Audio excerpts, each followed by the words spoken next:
listening to this right now, that's them right there, this black box. Probably. Somebody installed that. They're like, don't worry about this. We're like, okay, we won't worry about it. So for reals now, we are rolling and we are live. Okay, so no more talk about Yeah. the Russians. Don't- You kept the mic off. Do you guys hear something? Yeah, I- I see what I you're don't- doing here. Turn it what's- on and... It's embarrassing. God damn it. It's Trying to get embarrassing. We're rid of supposed to be that a guy. professional show. I apologize. These guys are savages. Yeah, just us. That's okay. Mark has nothing I've to come do prepared. with Prepared for anything. it.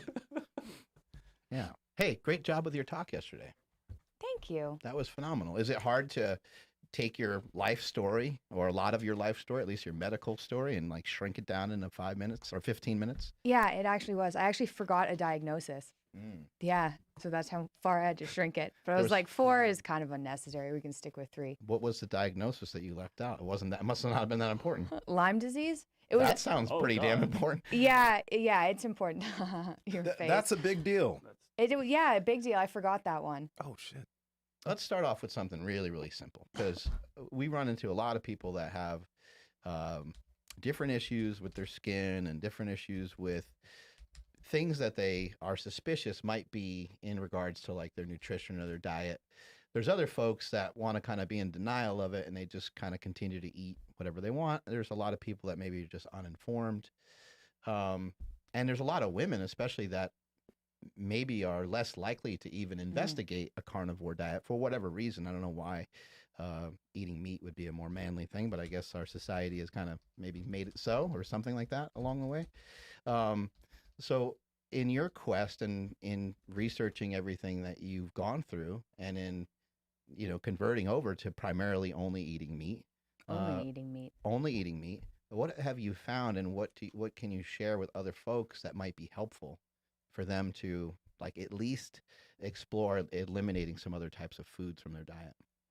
Well, I would suggest people try at least to eliminate grains and dairy.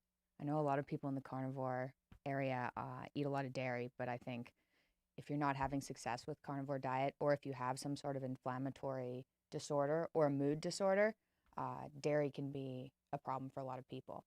So I think part of the reason women are less inclined to eat meat is because they think meat will make them fat. Mhm.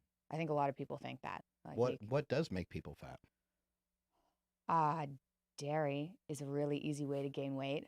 Grains, massively, especially the gluten-containing grains, and then processed foods. And then obviously if you're overeating calories, like calories do matter. And some of the things we eat, like pizzas, so you get 1,500 calories in a piece of pizza, and no one eats one piece of pizza. Oh, no. No, oh no. It's like 2 minimum. And so that's 3,000 calories in 2 pieces of pizza. And in order to get that from steak, you need approximately like 24 ounces of steak, like solid steak. And that's more than I eat in a day. What about some people that might say that's not true? Grains and dairy don't make you fat. I mean, there's Those are There's- fat people. probably so. Typically, yes. There's actually like some research. Like I think there's, I've heard people bring up these studies before about, people that eat more calcium and people that do eat dairy. Oftentimes certain subsets of people that have more dairy are leaner. So can you clarify what would be the danger? Do you really actually think that dairy could potentially make you fat? Or do you think that dairy is macronutrient dense and it could send you over your allotted calories for the day or the week? Yeah, well, I would say a lot about this is calories. And so it's hard for me anyway, it was hard to not eat a lot of cheese. It's hard to not eat a lot of pizza. So it is about calories, but it's pretty hard to overeat steak. You eat a certain amount of steak and you're like, I'm done. So I would say part of it's about calories, but part of it's about how addictive, and I don't want to say this like people are going to be annoyed about that, but how addictive things like cheese are. Cutting out cheese was one of the saddest and hardest things that I had to cut out. It was way harder than cutting I'm out getting sugar. sad just thinking about it. It was really sad. And I tried I like, love cheeseburgers. yeah.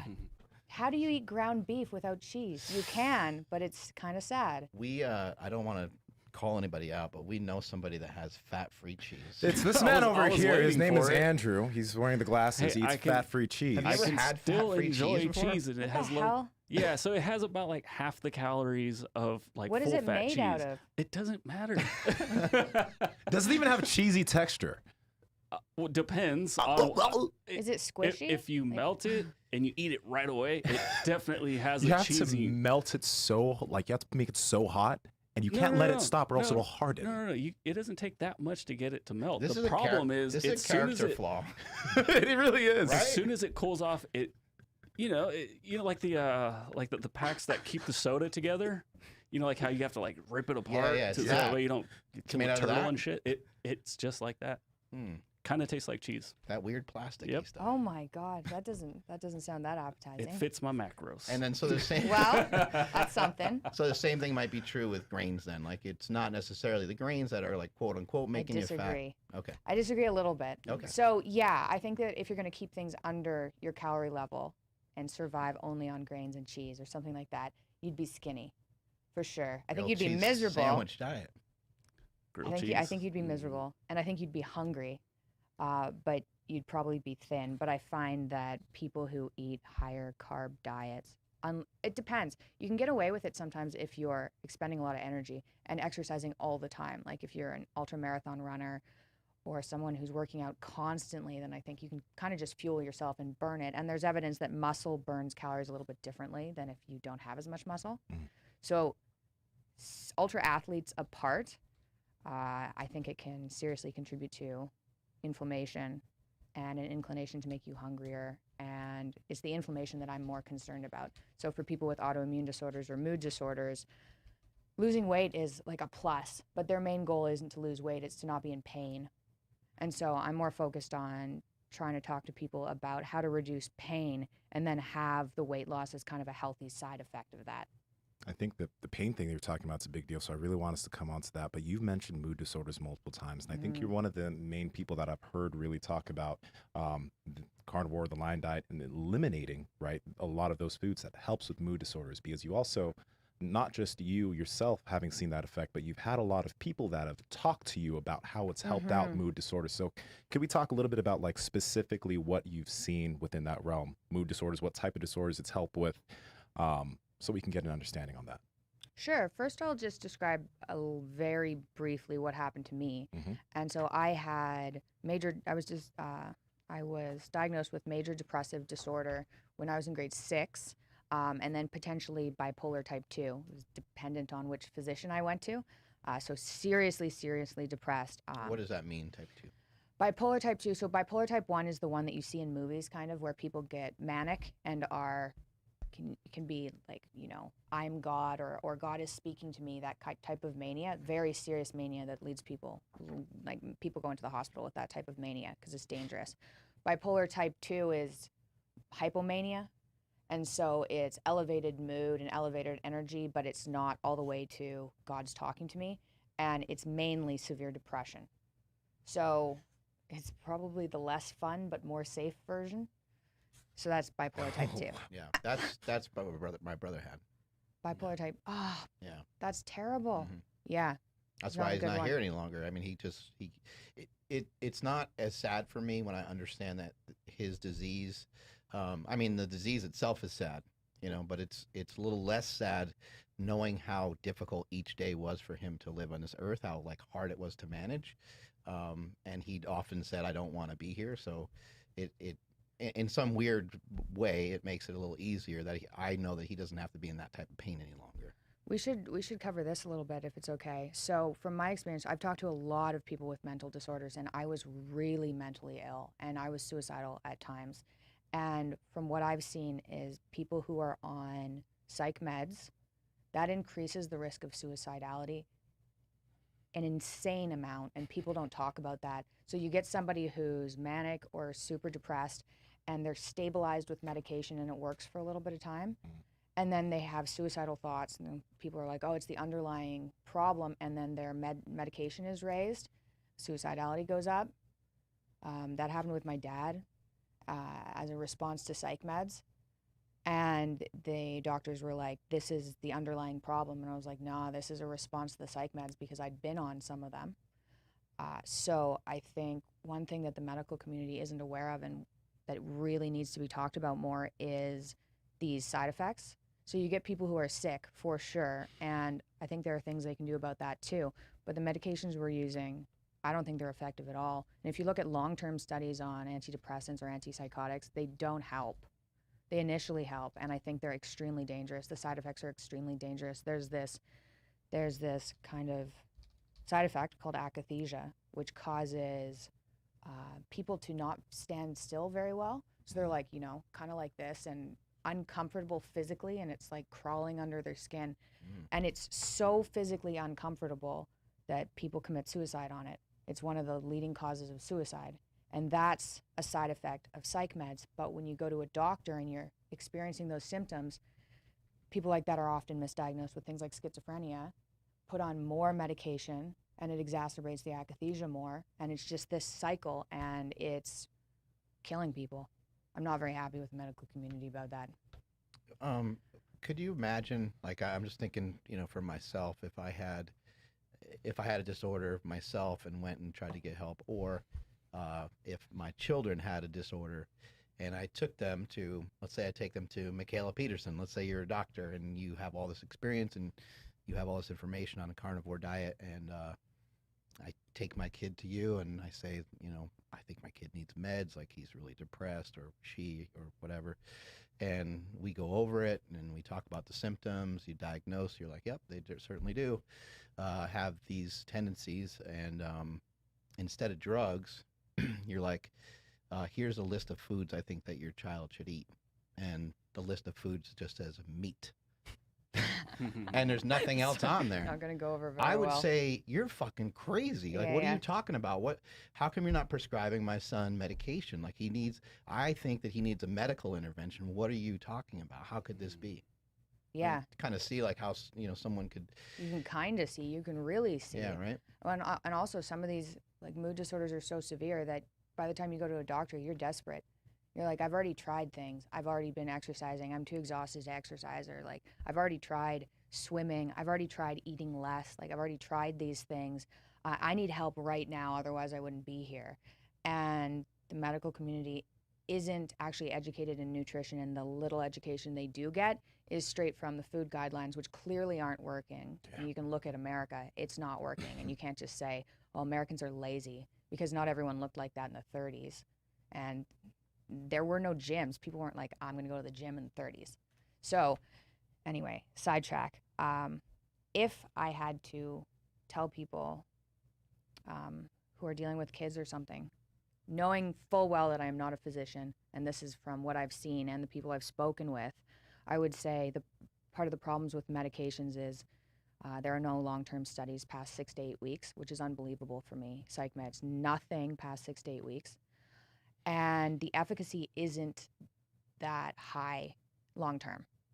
So even if you do go on one of those medications, if you're still depressed in a year, like they're not going to start working, in my opinion. They didn't work for me. They worked initially, and I was like, this relief is unbelievable. The relief I felt when I took SSRIs, it was like life-changing when I thought they were saving me. But I found out the hard way when I tried to get off of them that it was a little bit more complicated than that. But I think trying to reduce inflammatory components in your diet and assuming that the reason you're depressed is because you're having an inflammatory response, some of it's coupled with autoimmune disorders, that makes sense at least, instead of just a serotonin deficiency or something. So you say, okay, inflammatory response, what can I do to lower my levels of inflammation? And simple things could be cutting grains, cutting dairy, switching over to water instead of drinking juice and milk, and trying to eliminate soy. That's a big inflammatory food too, and trying to prioritize meat, whole foods, greens, and that could help a lot. And I think if I had done something like that as a kid, I probably would have been able to avoid the hip and ankle replacement and a whole bunch of the problems I had with medication later on. Why meat and not vegetables? Aren't vegetables healthy? Well, when I first started experimenting, I ate a lot of vegetables, and I was on kind of paleo, autoimmune paleo, that's what it's called now. So it was like a lot of meat, a lot of greens, sweet potatoes, carrots, parsnips. That was basically it. It was pretty limited, but I loved salad. I didn't have an aversion to salad at all. So I was eating a lot of greens, and initially that was fine. I felt really good. I put myself into remission on that diet. So that's arthritis and the mood disorder. It wasn't until I came off of SSRIs and I had SSRI withdrawal terribly that I got super sensitive to carbs. What's SSRI? SSRI is an antidepressant. So that's like Prozac or Celexa, the main antidepressants. Mm-hmm. And it wasn't until then, but I was sensitive to carbs. So I got sensitive to vegetables. That's why I went to the meat diet. I was sensitive to light and to heat and to touch. Like it was a lot. So it was everything.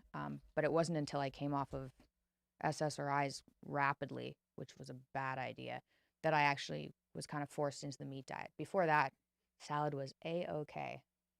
And then the surgeries that you said hip and ankle. The hip, you said you had as a kid. That one was when you were younger? 17. Okay, so what caused that? I was diagnosed with juvenile rheumatoid arthritis when I was 7. Mm-hmm. So I had 37 joints affected.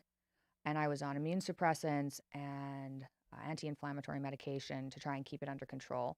And the immune suppressants were serious enough that I was injecting myself twice a week, starting at age 8. Those were hardcore immune suppressants. And I was religious about it. And when I was 17, my body destroyed all the cartilage in my right hip and my left ankle. And I had them both replaced the same year. Okay. It was not the highlight of my high school. Yeah. How did you know any of this? Like, you were just in like lots of pain, and you told your parents that you might need help. Did you break something? Oh, when I was little? Yeah, when you were 7. Well, when I was 2, I started walking funny. So I was kind of walking with my feet angled outwards. And my mom brought me to the doctor for a number of years, and because she was like, I think she's in pain, because with little kids, it's really hard to tell. And the doctors were like, oh no, it's growing pains. And then when I was 7, I started walking down the stairs 1 foot at a time and complaining my shoes were too small. So I still wasn't really aware of, my feet hurt or anything. I just kind of started adapting to it. And I think little kids are inclined to do that. They'll just start moving differently to avoid the pain.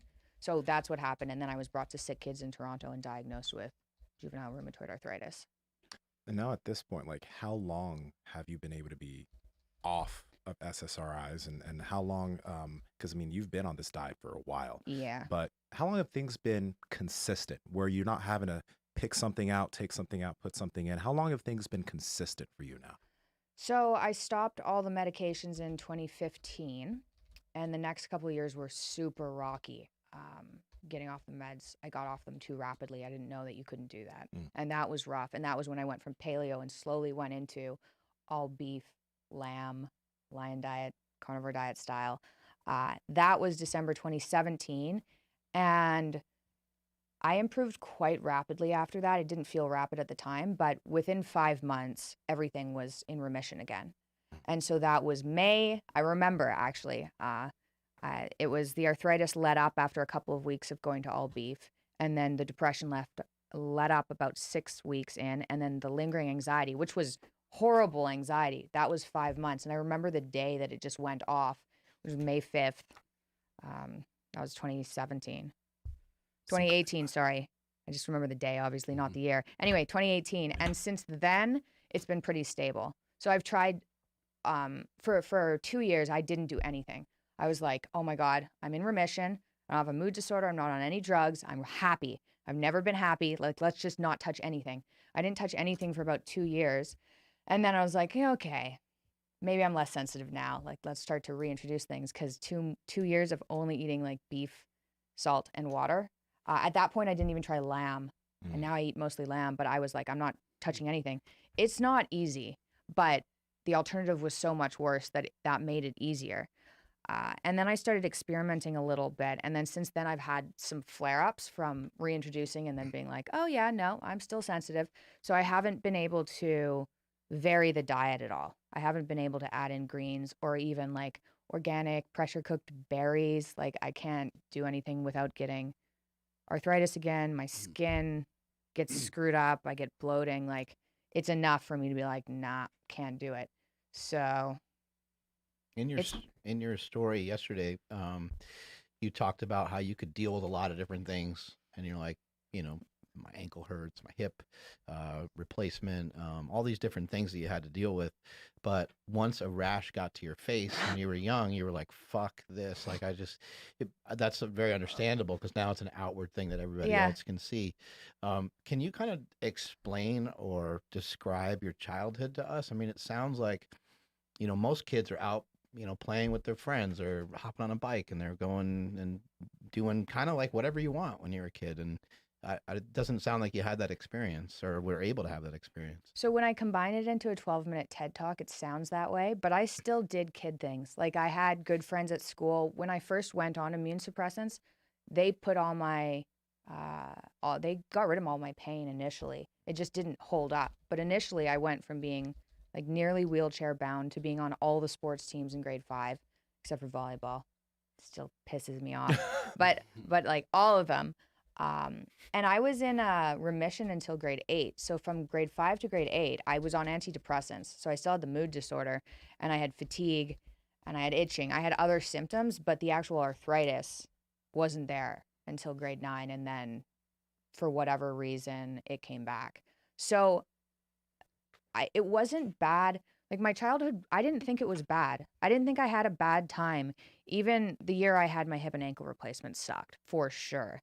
But I didn't think I had a bad time. It wasn't until I got into my early 20s and I was really, then my mental health took a turn for the worse. Like there's nothing that I've experienced that's as bad as a mental health problem. I'd choose arthritis 10 times over, even with the hip and ankle replacement. Any idea on why your mental health went south?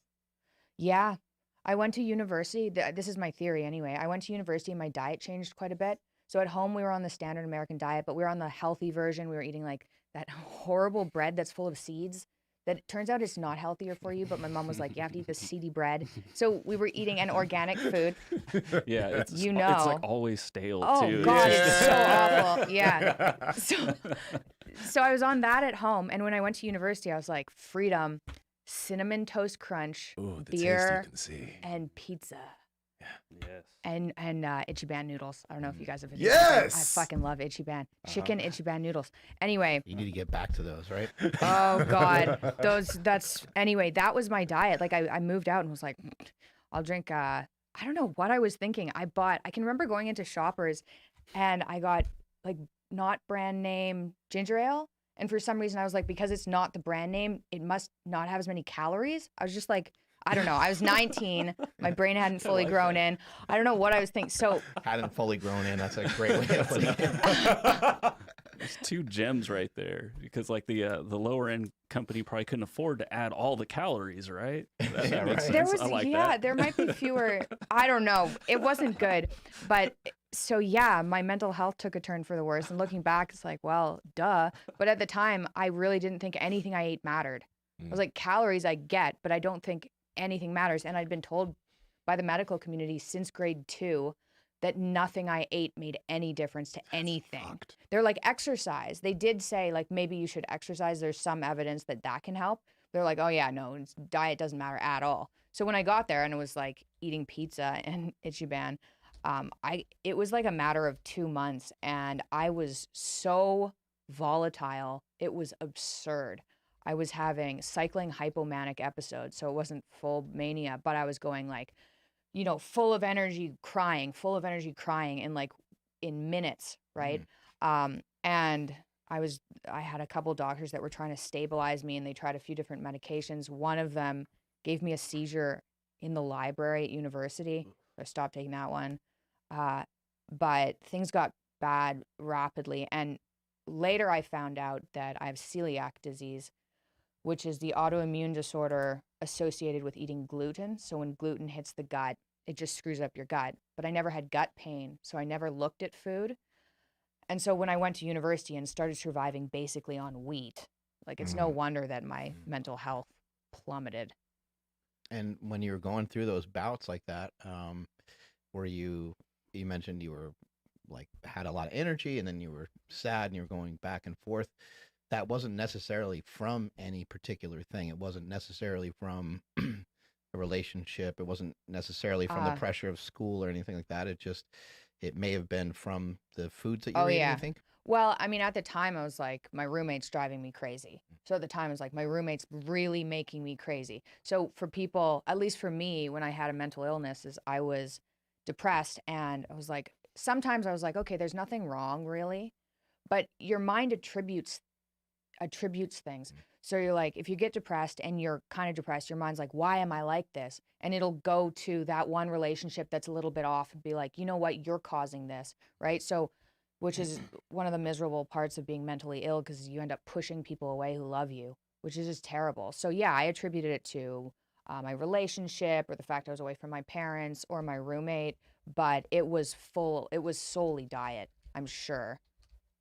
I'm curious about this because a lot of people, I mean, my Gimme S'mores ice cream from Ben and Jerry's makes me feel happy after when I eat it, right? So the thing is a lot of people, when they're eating certain foods, it makes them in the moment feel better. Yeah. And then that turns into, well, I don't feel so good, so I'm gonna go have this and I'll smile and feel good. But you, for 2 years, were eating beef, salt, and water. Yeah. And it did help you. Yeah. But the question is, how did you have, and what habits did you form when you had moments where typically most people would turn towards a Gimme S'mores Ben and Jerry to feel better, but instead you couldn't turn towards food? What did you develop so that you could have the willpower to eat that plain food because it was so beneficial for you at the time? Okay, that's a good question. So initially, before I went to Carnivore Diet and I was on the paleo autoimmune, just this limited diet I was eating, I was also taking Adderall. And so Adderall just, I can't not mention that. Adderall just crushes your appetite. It's just like everything tastes like cardboard. So I have to say, like, I was taking Adderall because I was diagnosed with idiopathic hypersomnia, which is like chronic fatigue. So I was taking Adderall to wake up. Yeah, it was unpleasant.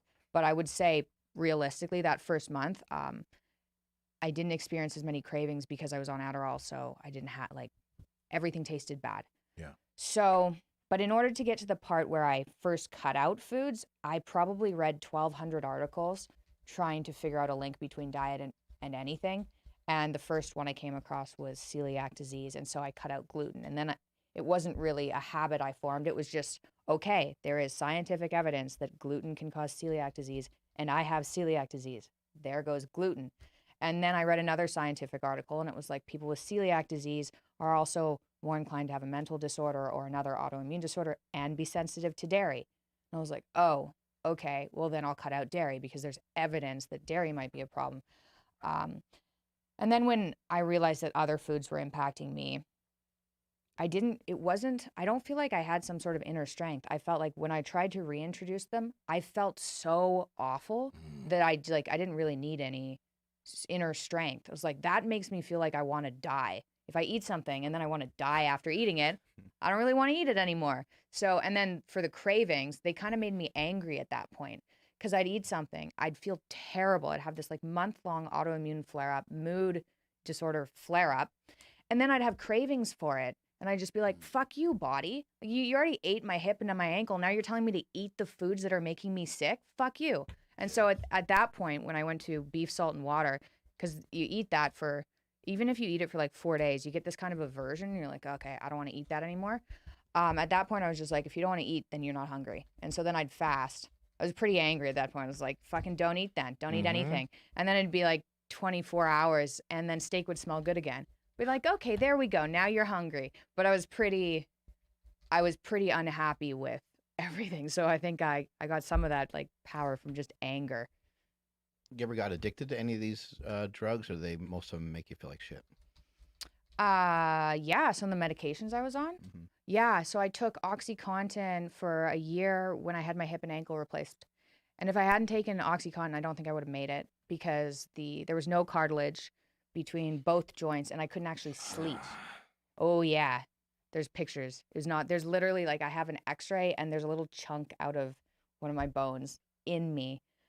So I couldn't sleep, and I couldn't put my hip in a comfortable position to allow me to sleep. So if I hadn't had strong enough painkillers, I don't think I would have made it. So that's one side of things. The problem was getting off of those can be hard, and doctors don't really, at least my doctor didn't know how to do it. So I kind of just did it when I was 17, and I went down, and I wanted to get off by my birthday, which is it's stupid to set a date when you're trying to get off of these things. It's like really tempting to be like, I'm strong, I'll set a date. That's a bad idea. Like, what you should do is go down slowly enough so that your body doesn't freak out, because it's not your mind. It's at least for me, it wasn't my mind. It was like physical withdrawal. Some drugs you can die if you come off them too quick. Exactly. And people are like, well, I don't want to be on them. I don't want to be addicted to something. And then they'll come off too quick and they can die. Exactly. So people have to be careful about that. But I had about 6 weeks of very unpleasant withdrawal with OxyContin, like skin crawling, sweating. And the last week I was completely anhedonic. So I had absolutely no emotion. I was like, what the hell is going on? And that made me suicidal.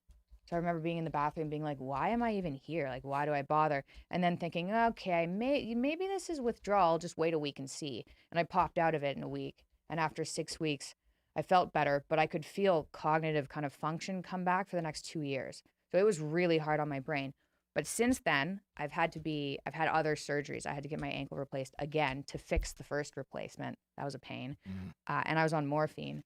And I managed to get off of morphine with no withdrawal, just doing it very slowly, then going to Tylenol 3 and then going to Tylenol 1 and just being very gentle with my body. So yeah, I've definitely had dependence on some of these things. Antidepressants, the worst, by far, hands down. Those were way harder to get off of than any opiate I've been on. They ruined my life, for about 2.5 years afterwards. Do they make you feel good? Like, do they make you feel good or make you feel high or? Antidepressants? Yeah, like why? Like, why do you think they're not maybe like addicting? They're dependence forming. So it's not the same as like if you take an opiate, you kind of get this like relaxed feeling and you can get a high from that, and then that can make you feel good. With antidepressants, when I first went on them, I was little, but I can remember being really anxious and then relaxing when I first took them, but it didn't feel like a high. It felt like a treatment. So it wasn't the same as OxyContin, but then I took that every day at a really high dose for age 12 to 23, and my body formed a dependence on it. So when I removed it, it was very, very unhappy, and I didn't know that those were dependence forming. Would it be fair to say that it maybe was like halfway like pulling some problems away from you rather than like making you feel high? Does that make sense? Like it's like it felt like a treatment. It really did help. Otherwise I wouldn't have taken them for so long. I was like, thank God these are around. I didn't know diet had a factor to play, or I would have tried that, but we didn't know. But a lot of people who are on these medications don't come off of them because they come down, they feel terrible, and then their doctor's like, oh, it's your underlying problem. And they're like, okay, that makes sense. But when I came off of them, in a period of 2 weeks, and my symptoms were so severe. Like, I went on Rogan and talked about this and was like, I introduced soy and I hallucinated. Whoa. And I didn't know what was going on at the time, but we can tell that story too. That was fucked up. Please. Yeah, what happened? Okay, so I was on this paleo diet. I'd gotten all my symptoms under control. I was in remission for the first time in my entire life. And I was in I was in heaven. That's what it felt like compared to what I'd been living in. And I was like, I can't believe people can feel like this. I didn't even know this reality existed. I don't want any of these stupid medications anymore. And at that point, I'd gotten rid of everything except for antidepressants, which I thought I was going to be on forever because I thought I had a genetic family disorder.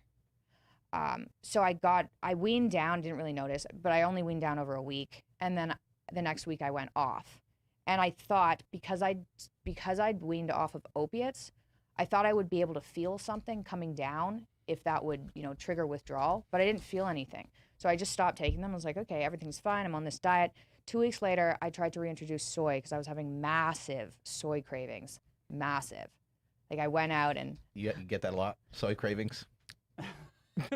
What? No. Was that directed at him for a reason? Was I supposed to understand You're something? like, you're holding back tears. No, I'm like, just thinking like I've never in my life been like, I could really use some fucking but soy. I've miso never heard soup? soy cravings. Miso That's soup true. is dope. Soy sauce? Soy sauce. Soy sauce is great. Okay, so that's what I used to put soy sauce on everything I ate. So we're not talking about and like then I soy was milk. like, oh God, no. Okay. Oh, I should clarify that when I talk about this. Like, want some soy milk? No, I meant like I want some soy sauce. I'll just explain to you what normal people experience. Normal people, they crave chocolate and they crave pizza and they crave ice cream. We've never had a guest on the show say that they were craving soy. So it was just Sour Patch Kids. Yeah, I craved Sour Patch Kids those really badly just at the trying beginning. to make sure you understand that you're weird. That's all. Okay. Oh, I know.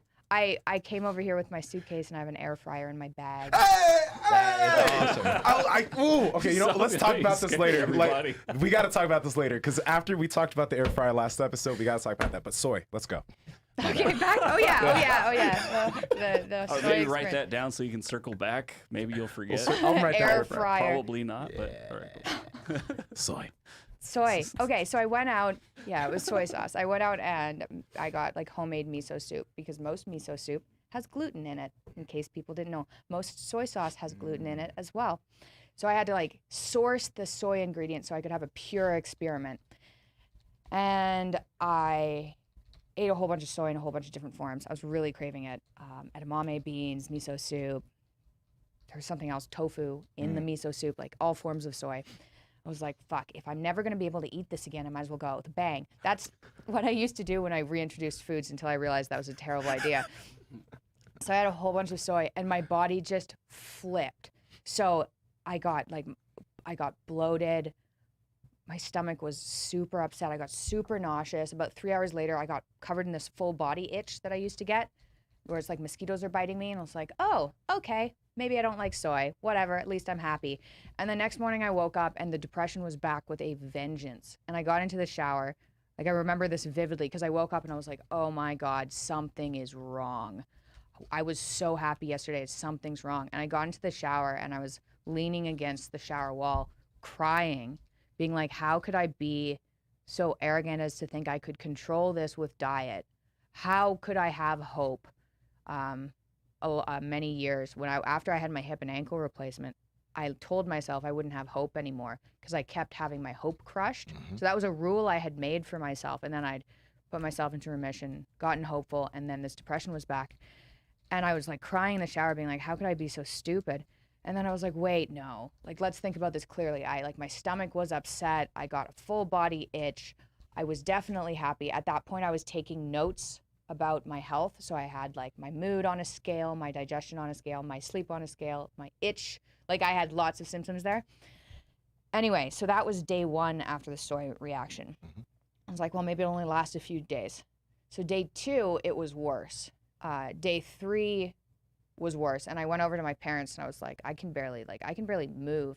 I can barely see, like what is happening? And I got my brother to drive me home because I was like, I can't drive. Something's wrong. I can't drive. And I had this horrible sense of impending doom, like something was behind me. And I got out of the car and I went to my apartment door and I turned around to say goodbye to my brother and he looked at me and he had a demon face. He had a demon face and he looked at me and then he looked forward to drive off and then he turned back into my brother and I was at the door and I was like, okay, I've gone off of all my medication and now I'm insane. And I got my key out of my purse and went upstairs and tried not to have a panic attack. I smoked as much weed as I could when I got upstairs. I was just like trying to, because I was on the verge. I was like, I just like hallucinated. Demon face, that didn't exist. I'm crazy. What have I done? Trying to keep things under control. But that was the first experience of trying to introduce something inflammatory after I stopped taking SSRIs. And it was horrifying. So that was completely different than the depression I'd experienced before, which was bad, but it wasn't that bad. And so that kind of went off and on for a year. I slowly reduced carbs. You know, like I said, I got light sensitive, I got heat sensitive, temperature sensitive. I couldn't listen to music because music almost hurt my ears. Like it just took away everything I loved. So I'm not very happy about not knowing that SSRI dependence was a thing. So that was a bit intense. I went to doctors and they were just like, you should go back on your antidepressants. I was like, I'm not touching anything. But it wasn't for another almost 2 years before I found the beef diet. I didn't know that you could only eat beef. So I didn't try it. I think if I'd tried it earlier, I wouldn't have had such terrible withdrawal. I heard you yesterday talking to a fan at the TEDx that was done at Acton Academy by our boy Matt. Really, really awesome event. Glad I got a chance to see you talk. You did a great job. Thank you. The woman was talking to you about like going out to eat, and Yeah, I know that's how good. it can be sometimes when you're talking to fans. You're like, holy fuck, like this is gonna. Sometimes a simple question can really take a while to explain to somebody because they maybe just aren't getting it. And I think she asked a question about like going to like a Thai restaurant, and unfortunately, when you're investigating like maybe a potential disease or something that you have that's really bothering you. For some people, it's like on a smaller level, maybe they have a little rash on their arm that they would like to figure out how they can get rid of it. Still annoying. You know, it's just something, it could be kind of more on the minor end, but I think what people maybe don't realize is like, this is going to be a real pain in the ass. It's going to be a real disruption of your life. And unfortunately, that favorite Thai restaurant that you're going to, you most likely probably can't go there, or you have to communicate to them, I cannot have oils, I cannot have, and even then it's kind of a roll of the dice. You don't know what they're going to be bringing you. Like they don't maybe even understand the importance of it. And sometimes the meat that they cook, maybe they cook it in large volume, they cook it all the same, and then they mix and match it with the rice and different things that they have. So to to get away from that, Matt told me today that you had an air fryer in your purse. Let's go. So what's going on with this portable air fryer? In your purse sounds better. This is actually really, important. This is very important. This is. I actually think it's really attractive, by the way. Like we've talked, we've talked before on the podcast about how, like, you know, there's girls that were like, well, she's pretty good looking, right? But then when we see them deadlift or we see them doing something that we like, jujitsu probably kind of works the same, right? They get a little extra. They get a little extra points, you know. So walking around with an air fryer, I mean, you never know. Yeah, I just don't care.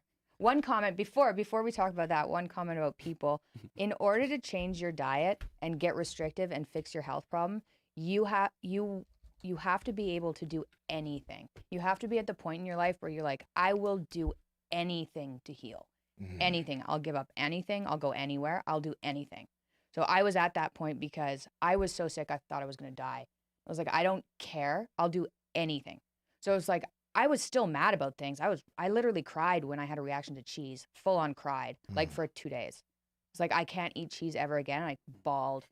That was probably part of the reaction. But yeah, it sucks. It's hard. And you do have to give up your favorite restaurants. My favorite type of food was Japanese food.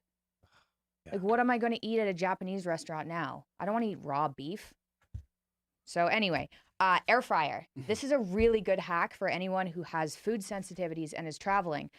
The only places I can eat at safely are fairly high-end steakhouses, because even if you go to a lower-end steakhouse, they're kind of like I don't know what's on the steak, and I almost feel like it's kind of rude to go to a restaurant and be like, give them certain instructions. So I just don't. So steakhouses, but I can't eat at a steakhouse every day as much as I would love to. So what I was doing was getting an Airbnb and buying an air fryer, because it's like $150. And if you only eat in, it actually saves money if you're there for a couple of weeks. But when I was in Dubai, I realized that my air fryer fit in one of those large, it's a suitcase that has to go underneath, but it has like, you zip close both sides. But if you open the bottom zippers and you put an air fryer in the bottom and you just close it, it fits. So I can go to a hotel room now and get steak at a grocery store and just cook it in the hotel room with my air fryer. I'm really happy about it. Wow. Quick question. Okay. Amazing. Quick question. Number one, we'll talk more about the air fryer, but you mentioned that you have to go to high-end steakhouses. Have you ever had Korean barbecue? I haven't been to a Korean barbecue since I went on the diet. I'm sure I could do Korean barbecue and just ask them not to bring any of the marinated stuff. Yeah, because like there's this place right by my place. It's called Daikon, and you can legit just order ribeye after ribeye after ribeye, and it's just nothing on the ribeye, and you can cook it right there on the fire. And whenever I go there, I just get like 10 ribeyes. Literally, I'll eat 10 to 12 ribeyes, and they're good. Some of those places, that just has like frozen meat, and you just put it right on the. It's not frozen. Right? It's not frozen. They bring it out like it's raw, no sauce on it, and you can instruct them. I want this, but with no sauce. I want this and no sauce. Really? And you can cook it right there. And some spots let you cook it yourself, I think, too, right? Yeah, you cook it yourself. I've looked into those in Toronto, and I haven't found places. A lot of the meats there are marinated, clean marinated. So I haven't found a place that's just like, I want all those things. That would be fun. I could do that. Yeah, it's an option. Yeah, I didn't know it was like that, because like Stephanie, she has celiacs as well, and so like we can't do any like awesome restaurants like that. But I didn't know you could do that. Take her to Daikon, brother. Dude, we're going. Yeah. And you can instruct them, I want this, but non-marinated. Oh my gosh, and she's That's listening, handy. so she's fired up right now. Yeah. There we go. Good. Why do you think sometimes, like, I have some people in my life that they do have some issues. they're unwilling to like investigate their diet. Why do you think that might be so? Do they not maybe understand that the diet could be something that can really help? Like I know quite a few people. I think they're all women, yeah, that have like rosacea and things like that, and they.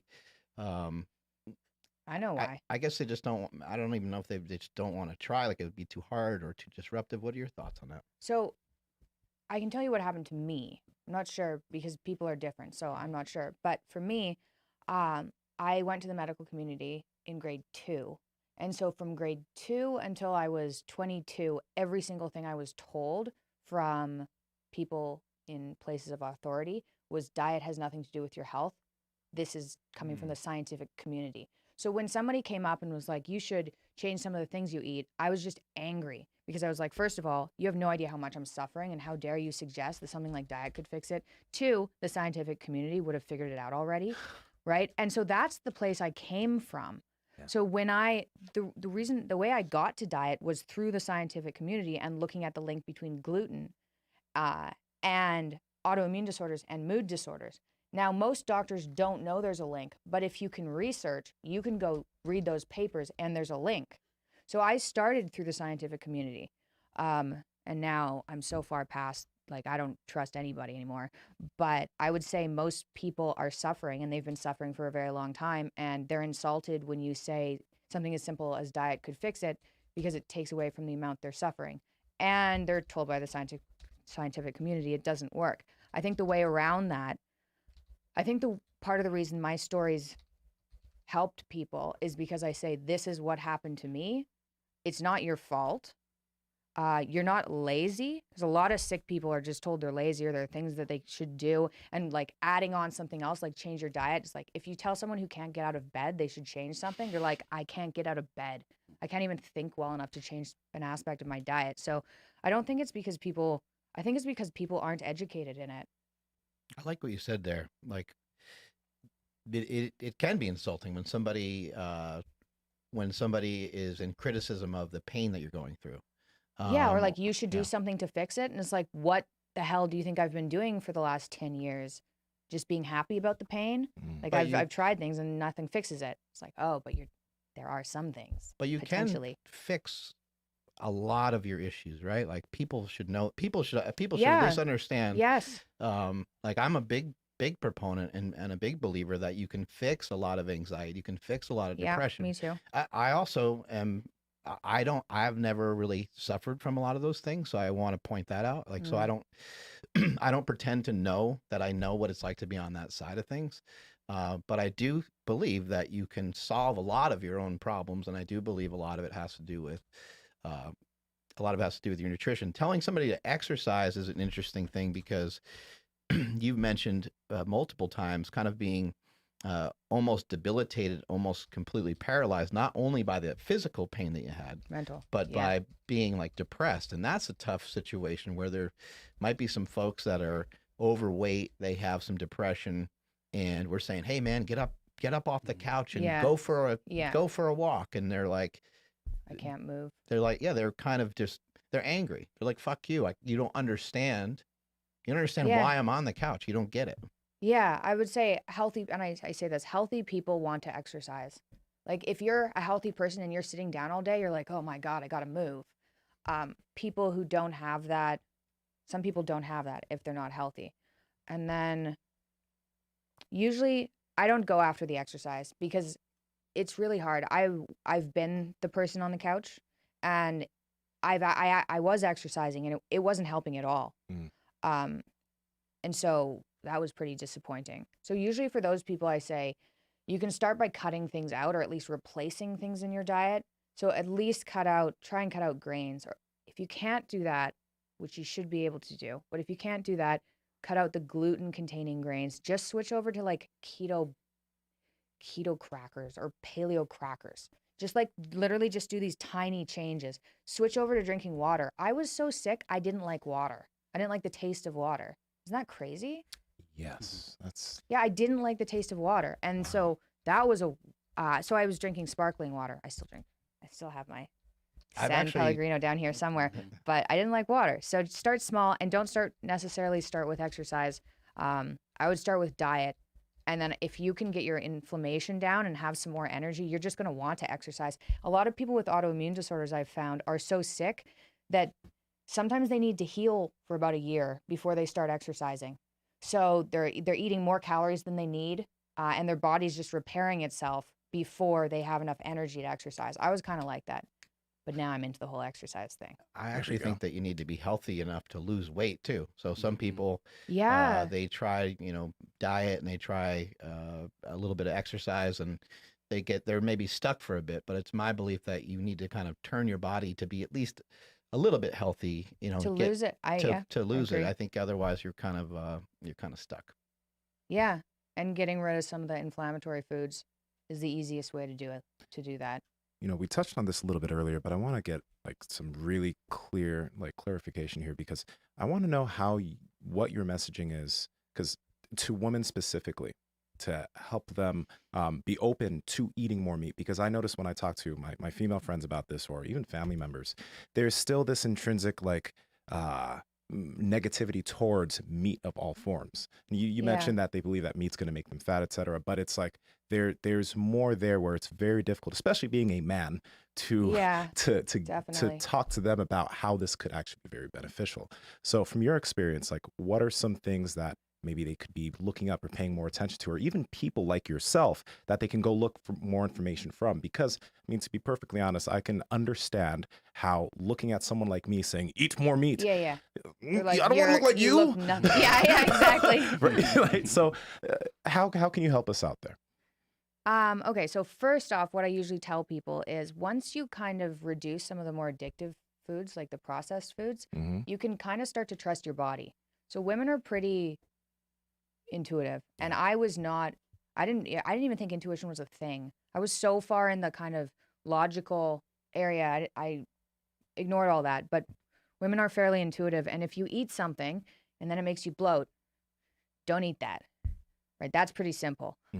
So start to pay attention to those signs. And just because somebody tells you something's healthy and then it makes you feel sick afterwards, just because they say it's healthy doesn't mean it's healthy. So start listening to these things.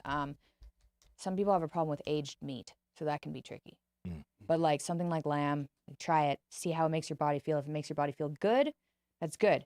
If it's sugar and then you feel good, that's where things get a little tricky. It's like, that's not good, that's high. But for people to follow, well, you can follow me. Of course. There's one. Most of the people in this space are men. So that's a bit tricky. If people listening are interested in following somebody who's a nutritionist, there's a woman called Judy Cho, and she wrote oh my God, I don't remember what her book is called, but her name is Judy Cho, and her book, me neither. Yeah, her book's really good. She kind of runs people through a similar thing I did. She's not as restricted as me, but she suggests people start with, steaks basically for a couple weeks. I usually say 6 weeks. She says 2. But somebody in the space with some credentials. I really like her. Sean Baker, obviously, but that's a dude. Most people in this space are men. What do you also, because you probably experienced this, when somebody does, let's say they do an elimination diet on a Lion diet, carnivore, they will experience the runs. Yeah. Now, you mentioned pay attention how your body feels, but if you end up pooping water, you're like, my body doesn't feel good. Carnivore Cure, There we Judy go. Cho. Yeah, that's really good. It's a sick book cover. That is amazing. Ribeyes coming out of a pill bottle. That's beautiful. Yeah, I like her a lot. Yeah. Okay, yeah, transition symptoms. So this is this scared me. So when I went to a paleo diet, like I said, meat and greens, basically, I just felt better. I had cravings, but I basically just felt better. Now, when I went from meat and greens to just meat, it wasn't like that. So my itch went away really quickly. So I was like, well, that's a good sign if I'm not itchy everywhere. And my mood improved, not dramatically, but enough that I could notice quite quickly. But I got diarrhea insanely on about day 3. And I was like, Joe Rogan's talked about this, but I was like, this was early on, right? This was 2017. So there was some information, but there wasn't a lot of people being like, this is normal. This is called the transition period. I was just like, I'm going to die. So it was like, this can't possibly be good for me if my body's doing this. So I lasted about a week and it didn't go away. And I was like, that's it, I'm done. And I had like this wonderfully crunchy salad. And the next day I woke up and my wrists were sore and I cried in the morning. I had that like overwhelming sense of doom again. I was like, are you kidding me? So then I had to choose between diarrhea and sanity and no diarrhea and insanity and arthritis and all that. And I was like, I prioritized my mental health over everything. And so I just stuck with it and was like, I don't know what's going to happen, but I'd rather live like this than like this. Now I know from talking to like thousands and thousands of people that is called the transition period. And I have some theories about why it happens. And one, when you go super low carb or zero carb, your electrolytes get all wonky. So part of that is your body's electrolytes being off. Part of it is you lose the microbiome part that eats carbs. So that just happens. So part of that's microbiome die off. That would be called a Herx reaction. And then another thing, if you increase your fat a lot, some people can't digest the fat properly at the beginning. So then that can add to it. Liquefied. Yeah. It's pretty bad. It can be pretty bad. It's bad. It's bad. And it's bad for like, it depends on the person. If you're a healthy person, some people don't get it. There's like 30% of people who don't get it. Good for them. Yeah, I don't know how they don't get it. But if you're a healthy person, it's like 2 weeks. If you're someone with an autoimmune disorder, for me, it was like a month. Like it can be intense, but I could see the other symptoms going away. And I was like, I was not happy. I was like, I don't like this diet. I was still feeling like shit. I had diarrhea. It was just like, fuck me. But this bad case scenario was way better than the one with arthritis and a mood disorder. So And the I diarrhea waited it went out. away. Yeah, I'm fine. My digestion's great now. Like perfect. Everything is good. I can't tolerate aged meat very well. So if I go to a steakhouse and it's aged, my stomach's upset. So I eat a lot of lamb. Mainly a lamb diet, but I haven't called it a lamb diet because the media would not be happy with that. So They're so cute. they're so cute. I know, Wow. but they're so tasty. Yes, they are. Yeah. In your experience, have you run into people that you believe have legitimately, switched to the diet and really weren't able to get much relief from whatever it was they were trying to get relief from? Did they need to do, because you mentioned earlier, like, we all are a little different, and maybe they had to also eat fruit or yogurt or something. I have no idea. So I'm pretty from my experience with the diet, most people who go on it and who stick on it and who are strict get better. However, if you're on a medication and that's especially a psych med and that's contributing to your symptoms and it's one that you're dependent on, so you can't get off of it quickly, diet can improve things for sure, but you have to slowly and painfully get off this stupid medication that you didn't know was addictive before some of those symptoms go away. So I have seen people have the diet take longer because they're stuck on a medication. But that's not the diet technically. The diet is just like, beef, lamb, salt, and water. If you're on a medication, you're not quite there, but you can't get off the medication. So that's one case. I've seen a lot of people. I used to tell people, oh my God, if you're sick, just get on the diet. Like try to stop suffering as quickly as possible. But after, 3.5 years of talking to people about it, a lot of people with autoimmune disorders can't tolerate that coming from the standard American diet. So I don't tell people to switch onto the diet. I'm like, get on it as soon as you can tolerate it, because that's at least what put my autoimmune disorder into remission. I had to be super strict, no spices, no butter, like just this. I didn't even have pills for the first 2 years because I was reacting to the filler in pills. I was that sensitive. But now I tell people, if you're coming from the standard American diet, do like meat and salad with olive oil and apple cider vinegar. Like keep the salad, carrots maybe, no tomatoes, like green salad and honey for the sugar cravings. And if you can do that for a month, so you're still going to have cravings, but if you can tolerate that, then going from that to meat is way easier. So yeah, the people I've seen it not work for are people who are stuck on medications or have been injured by medications. And people with autoimmune disorders that try and switch into it too fast and are like, I can't do it because their electrolytes go wonky, they can get faint. Sicker people can have a hard transition time. So slow and smooth. Other than that, I've seen it work on a ton of different disorders. It's pretty unbelievable. It's pretty rare, right, to have to be like allergic or to have bad reactions to meat in general. Like, has that been your experience in sharing this with like so many people? Okay, so most people, yeah, like the majority of people can eat steak. They're like, oh, a steak doesn't sit well. Some people are like, that doesn't sit well. And I could say that, well, maybe that's a super aged steak. I don't know why people decide to. I hate aged steak. I mean, it makes. Yeah. He was like, why can you have? I'll have it moldy. Like, no, I don't know what the hell. It's more expensive and it's old. It just tastes like when I was broke and was like, yeah, that meat's still good. I'll eat it. Yeah, that's what it tastes like to me. Yeah, it's like been sitting in the fridge for 6 days. And it like smells weird. It smells weird too. It's like it's not good. So my body's like, if it's aged, my body doesn't like it. I don't get an autoimmune flare up, but it upsets my digestion. I'm like, that's not worth it.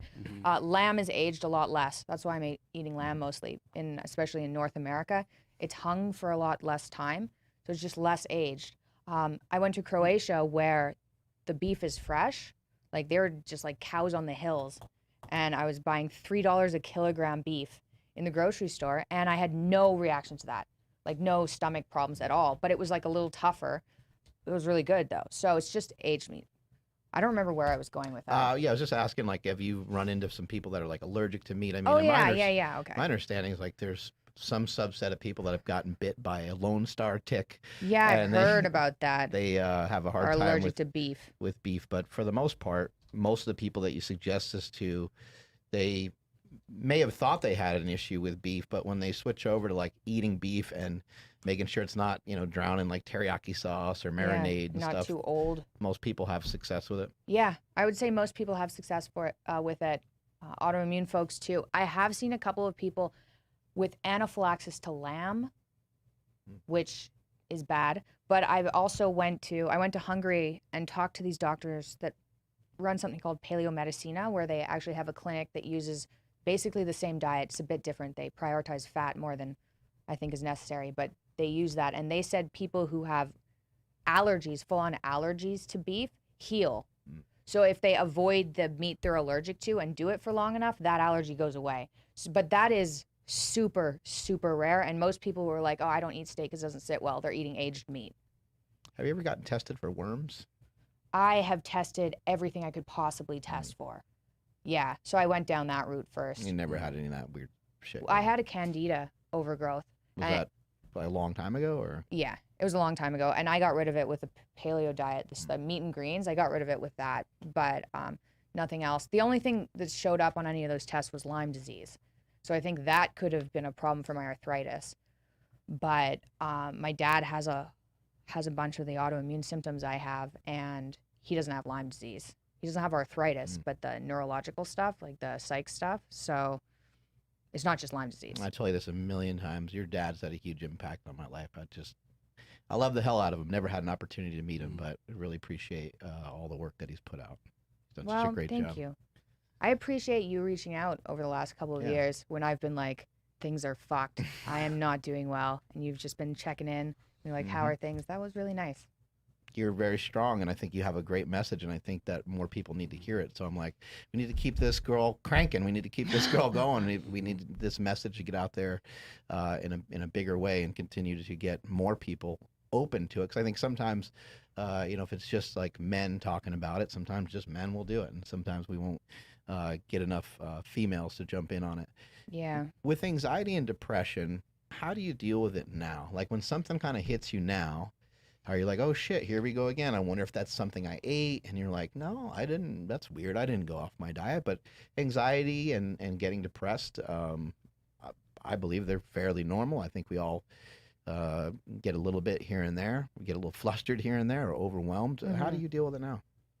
So I had a hard time with that for a number of years. I think because I was medicated for so long that I didn't learn any coping mechanisms. So for a while after I stopped, even when I went on the diet, it was difficult. I did realize in the last year, one of the things I've been attributing to stress was actually flavored electrolytes I was eating. So I kind of branched out this year, if you could call it branched out. I was like, I'll add in some tea. Maybe chicken will be okay. And like these flavored electrolytes that are pretty... You're so wild. I know, right? Like, and it turns out I've been minorly reacting to these stupid flavored electrolytes. And I was attributing that to stress. So now that I'm not reacting anymore and actually feel less stressed, even though my life hasn't gotten less stressful, I write to keep things under control. If I can't get things out of my head, I try to reduce my phone exposure. Exercise, infrared saunas were a game changer. Past diet, like diet first, infrared saunas for mood, especially the ones that don't get too hot inside so that you can stay in there for like an hour and really sweat. Those are great. That was huge. So for people experiencing anxiety, depression, and have already tried the Lion Diet. What about reading a book like The 12 Rules of Life? Well, I've heard that really works for some people. When, like, with your dad around and some of the things that he shares, or some of the things that he shares, you know, publicly, are these things that are kind of like, are these things that have landed on you, like, you know, being his daughter, or are they things that, like, you guys don't really talk about that kind of stuff? I mean, now you're older, I know you probably talk about it a lot, but when you were younger... We talked about it then too. Yeah. Yeah, I've like, Dad is exactly the same on stage as he is at home, basically. And that's been going on since I was born. So yes, we talk about it. So those... Because you still seem really positive. Like you had a lot of different shit happen to you, but at least in some of the information you're relaying to me and some of the stuff I've heard from you previously, I have never really once heard you say like, woe is me, or why is this happening to me type of thing. And do you think that maybe some of the psychology being kicked around the 100%. household had something to do with that? Yeah, for sure. Like when I was in grade 2 and I was diagnosed with juvenile rheumatoid arthritis, my dad sat me down one day because I was like, it was bad. I was sitting on a chair instead of sitting on the carpet at school because I couldn't sit on my knees or cross my legs. Fortunately, I was like, you plebs just wish you could sit on this chair instead of being embarrassed about sitting on a chair. But still, it was a bit embarrassing. That was just the outward experience. But Dad sat me down and was like, never use your illness as an excuse. And that was grade 2. It's like, no matter what, never use your illness as an excuse because that'll just be your undoing. And I took that really, really, really seriously, partly because I was like, I don't want to be sick. I don't want to be any different from anybody else. Like, I'm not letting this stop me do anything. And I was really sick, and it did stop me. And it probably, I don't even know because it's over now, but it probably would have benefited me for a few of those days to be like, maybe I need to spend it in bed sleeping instead of just like pushing and pushing and pushing. But that also got me to start researching it for myself. So I don't know how much growing up had to do with that because I did snap at one point and I was like, I'm going to do anything I can do or I'm going to die trying. I remember having that thought while I was still sick, or I'm going to die trying.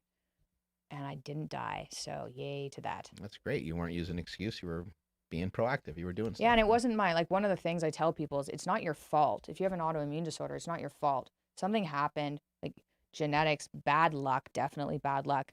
It's not your fault, but it's on you to get out of it. And unfortunately, there isn't a magic cure. I mean, even this Lion Diet, which seems to really help, it seems to really work. Oh, I'm out there saying that, but it seems to really work. But it's not like, now I only eat steak and everything's happy. It's like, oh no, you're going to go through with like food withdrawal and cravings and be socially isolated and have to eat at certain restaurants and be super paranoid about anything that touches your food. Potentially travel with an air fryer in your suitcase. So it's not easy. But I don't know. I don't know what the alternative is, just being sick forever and then dying early in pain and misery and ugliness. And I didn't want that. I want to ask you something as I came back from the restroom. I heard you kind of mention journaling for, mental health. And I've been journaling for a really long time. And whenever friends ask me about something that they can pick up a habit, I'm like, start journaling about stuff. But one thing I've noticed is that some people are like, I don't know what to write about, or what should I put down on the page? So you have been journaling your whole life. I think Since I've heard grade you one. since Yeah. grade one. Number one, how'd you pick up that habit? Like, was it like, did you just start journaling, or how'd you pick that up? But how has it helped you through the years? Because I think I've heard you mention before how it's helped like your memory and just a bunch of things. So how's it helped you? How could you help people figure out how to use it for themselves? Okay. So I can't tell if my memory's better from journaling or just from having so many horrific experiences that I have PTSD. I'm not sure. Okay. But past that, I remember going into a bookstore and there was this tiny little journal and it had a puppy on it when I was in grade one. It was like a pink journal with a puppy on it. I was like, I want that. And that's when I started journaling. And at the beginning, I think I was just like, I like Jason, heart. But things got dark after that. Fucking Jason messed everything up. I would say start with, especially if you're dealing with depression or anxiety and you have that stupid voice inside your head that's just yammering at you all the time, or if you've experienced a problem or you're angry at someone and your mind is like, then they said that, and then this happened over and over again, write that down. So I just expelled all the thoughts I didn't want in my head onto a page. Yeah. So I used it as just like a get out of my head type of thing. That was part of it, especially if I had fights with my brother when I was little or my family. That's usually who you fight with. I was like, oh, mom did this. I'm so angry about this. Like, I can't believe I'm this mad. So I just wrote what my brain was saying. And then I also did like to-do lists, because then it's fun to cross things off that you achieve. And I wrote down things I wanted in the future and how I wanted my life to be. It was pretty random though. It wasn't super organized. And a lot of it, when I was depressed, a lot of it was anger. And I wrote with whatever. I can remember like running into my room. I wrote with whatever was closest. So there are some journal entries and it's all in charcoal. Oh, So wow. it was just like grab, write, because I was so angry. So just start with whatever's in your head, whatever that voice is saying. And if you don't have that, maybe write what you want your future to look like, or a to-do list, including things that you want to do in the next couple of days. There's some ideas. The thing you mentioned right there about what your future would look like. I did the self-authoring thing years ago. Nice. When I learned about it, I was like, wow, this is massively useful. I think you and your dad are maybe doing an updated version of something like that. I'm not sure. Yeah. But can you tell people, or can you talk to us about maybe like, did he help you figure that kind of stuff out or help you think in that way when you were younger to now? Probably. Like Yeah. we talked about all this stuff all the time. Yeah. And he told me that writing was helpful. So you can't grow up with that kind of information being thrown around and then just be like, no, it was all me. Like, so I don't know. I learned about self-authoring, which is, and planning out for the future when I was really little. And I think we had conversations about 5 years down the road, what do you want it to look like? I think that happened when I was little. So that definitely contributed. We're working on an app now called AIM, and it's about building resilience. That's the goal. And so we have Victor, one of my dad's grad students, he's a PhD working on it. There's a lot of scientific evidence about how to build resilience in it. But the gist of it is, it runs you through your life and it allows you to put on a scale different aspects of your life. So like health, exercise, relationships, work. And you kind of scale how happy you are. And then it identifies these certain areas, there's 8 different areas where you're not happy, and then zeroes in on that, and it guides you along steps to make a plan, and then to break each one of those actions down into steps, and then to prod you about the steps. And then if you don't do the steps, you're like, why are you not doing the steps? Is the step too big? Like maybe this step needs to be broken down. Yeah. So that's cool. And I'm making it because there are definitely areas in my life I need to work on. And I'm like, that would be really helpful, I think, just having something easy to be like, yeah, I should really be paying attention to this. And it breaks it down into the smallest step that you're willing to take. Yeah. So it's like, if it's just, drink 1 glass of water today, like super small, just whatever you're willing to do.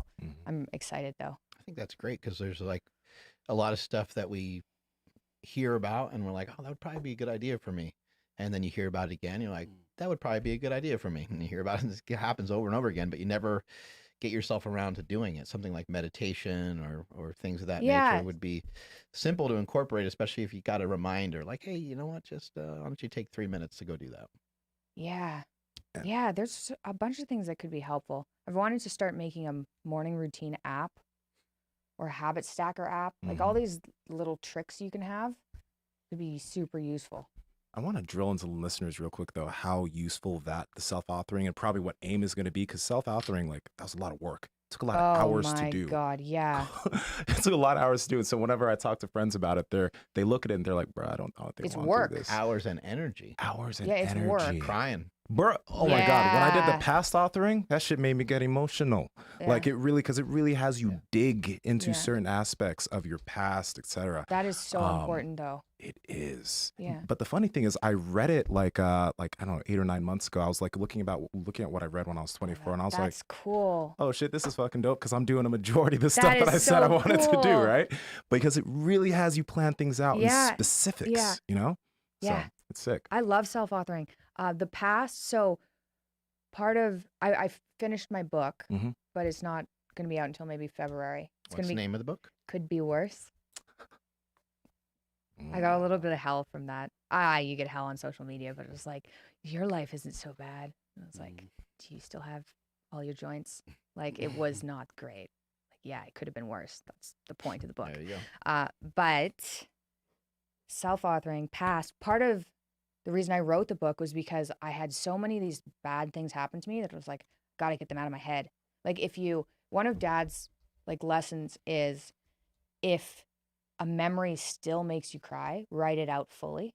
That's a like bastardized version of how he would eloquently put it. But write out memories that make you cry or that make you emotional and get that out of your body. Because if it still makes you emotional, there's like trauma stuck in there somewhere or something that you have to work your mind around. So the past authoring part of self-authoring, so it has past, present, and future. The past authoring that makes you write out your past, that can be very intense. My book helped with that a lot, I think, because it was all my past, and I've rewritten it so many times that I can write that it doesn't make me cry anymore. Yeah, so that's cool. Why do you think that infrared sauna is effective for you? Do you think it's kind of like meditation, or do you think literally just like getting that sweat out is helpful in some way? Yeah, I think it's that. I literally think it's getting sweat out. When I used to have really horrible food reactions and I had feeling, it was specific impending doom in the morning, horrible impending doom.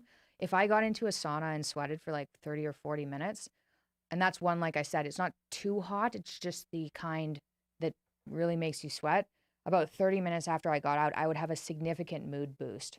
So it wasn't meditation. It was me in there being like, I can't think, brain fog and things. And now I'm clearer afterwards. I think there's some evidence that when you sweat, you get rid of some toxins that you're building up. And I think especially people with autoimmune disorders or sensitivities can get in, use that, and just help their body get rid of these things. So that's my theory. I don't know. I mean, there's like heat shock proteins. People talk about that too, but this was really intense, really quickly. And so I think that was just kind of helping my body detox. Yeah, it makes some sense. And I think it's like almost even like a form of exercise for some people that maybe aren't currently exercising. You get some of the benefits. Yeah, you're burning calories. And that's a good point. I wanted to touch on that earlier. If you're so sick that you're on the couch, a good place to start for some of the benefits of exercise and the benefits of getting some of the stuff out of your body is a sauna. Because all you have to do is sit in the sauna. So even if you're not feeling well, you can move to a sauna and not feel well in there. And that's usually what I recommend. That and diet. And then just wait, and you're going to feel like exercising when you get the energy. I've talked to some people who are like, no, start the exercise. But I'm talking about really sick people that like have physical damage. And sometimes exercising, I think, might just add on to that damage. And then their body's just like, nope, too damaged. So heal a little bit, and then you're just going to want to exercise, I think. Do you do anything specific to kind of like handle your sleep? Because we know, with a lot of things that may happen here, some people may not be able to sleep well. And if you couple not being able to sleep at night with mood disorders and all that, like you're just perpetually feeling like shit, right? So for you, did you have sleep issues? Is there anything that is unique that you've utilized to help get better sleep at night so you could recover better? So my sleep was totally fucked up. I was diagnosed with idiopathic hypersomnia. I was taking Adderall to stay awake because I was exhausted all the time. I was like twitching around at night. It was not good. When I fixed my diet and went to paleo, I slept like a baby. So things just worked out for me. In the last year and a half, because of all the health problems my dad's been having and my mom's been having, I got super stressed and I stopped being able to sleep. I was like, oh shit, now I'm just awake. What is this? I'm tired, but I'm awake. And I tried everything, but it's okay now. Like, it's back. One of the things I was eating, those flavored electrolytes, were actually impacting my sleep negatively for about a year. I was wired at night. It turns out I was reacting to the freaking electrolytes. And I was like, really? There's such a tiny little bit of stuff in there. I didn't pay attention. But sleep hacks, diet for me. Diet's my only hack. So I'm sleeping fine now on the diet. If people are having leg cramps or something at night, then I suggest they look at their electrolytes, because that can be an electrolyte imbalance, magnesium maybe sodium. It's hard to say. Cold showers before bed. If you do like a cold dip or a cold shower, that can really relax you. Turns out I do have some sleep hacks. Wim Hof breathing. Yeah. If you do some rounds of Wim Hof breathing and you really get into it, I can hold my breath for 3.5 minutes now. What? Yeah, if I do 3 rounds. So you do 30 breaths in and out, and then you hold your breath for a minute, and then 2 minutes, and then 3 minutes. You don't even, oh man, that'll put you to sleep. It's kind of unpleasant, but it's so great after. Those are my sleep hacks. That's a hell of a sleep hack. What are you doing for exercise? Like, what are you doing for, you were mentioning that you're starting to get a little bit more into exercise. Yeah, so this year is the first year I had arthritis really badly in this wrist. And then I had my ankle replaced again in 2019, January. So I had some healing to do still. But this year I've actually been able to put my hands on the floor. So what have I started doing? I started pretty slow. Like, I'm still really weak. My left leg is way weaker than my right leg because of the recent ankle replacement and 10 years of ankle replacements before that. But I found this machine on Amazon. Your listeners are going to be like, what? But it's this squat machine because of my ankle. Actually, you showed me a trick with that. The slant board? The slant board, and I'm going to use that now. Yeah. But I haven't been able to squat because I didn't have a slant board because of my ankle. And I found this machine on Amazon that was like $150. And you just hold onto the bars, and it has a seat and it has pedals, and you just go like down like this and up. But I can go all the way down on that. Yeah. Because it has kind of pedals. And you're holding on to something. And you're holding on to something. So it's really good for people who are super weak or older or just starting. And I've just started doing that more and more and more as much as I can. But it's like going up and down. It's a full-on squat. It's a full body workout with the bars too. It's like a rowing machine type of thing and squat. So that's what I've been doing. Isn't that? Yes. The humper. I cannot. It's similar. I Yeah, cannot. You should have just told us the humper. Yeah. Do you guys talk about that? We've heard of the humper. Yeah. That is the best machine I've ever used. I don't know what we're I don't think I watching here, have but- that one. Yeah, that's the humper. Yep. That is full on what I have. That is the greatest thing. It's right by my bed. I love it. That's an old school humper machine. Okay, we need to have slant board guys send you a slant board. Yeah. Slant board. I don't know if it's going to beat the humper. Oh my God. Yeah, it's good. It's good. Anyway, that's really my helped. gosh. That's really helped me. That's really helped me get stronger. So people got to understand, like, because I don't think they realize, like, the surgery you had, like, that was on your foot. What exactly was it? Okay, so they take the bottom part of the leg bone. I'm going to simplify it down here. Bottom part of the leg bone. Yeah. Cut that off. And then the top part of the ankle bone here. Mm-hmm. Cut that off. And then they put a piece of metal here and a piece of metal here. And then they also take the side leg bone and put 2 screws into it and attach it to the main leg bone. Yeah. So this is like intense. So I had the surgery, except they didn't fuse my bones when I was 17. So just this surgery part when I was 17, but they installed the ankle replacement crooked, just a little crooked. So I was in chronic pain for 10 years and I had to get that replaced. Mm-hmm. But the surgeon, Dr. Hinterman from Switzerland, I flew to Switzerland because I went to 5 different surgeons. I went to 2 in Canada and 3 in America and I was like, can you fix my ankle? And one of them said, we'll remove it and fuse it, which means you just can't move your ankle anymore. One of them, they all had vastly different suggestions. And I was like, this is my foot. That's a problem. 5 different people all say something different. A couple of surgeons here, top surgeons, wanted to remove all the components and put in the joints they had designed. One of them, this was the top surgeon, ankle surgeon in America, he went in and he said, we're going to have to remove both components. We're going to have to fuse some of the bones. It'll probably wear out by the time you're 45, and then you're looking at an amputation because you won't have any bone left to work with.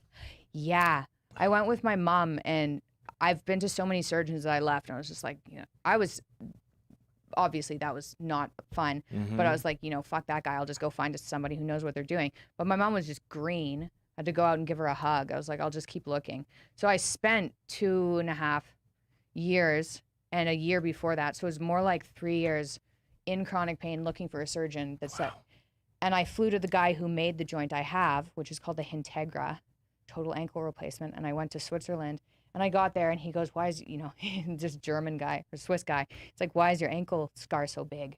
He was like, yeah, we don't do that here. It's not so big here.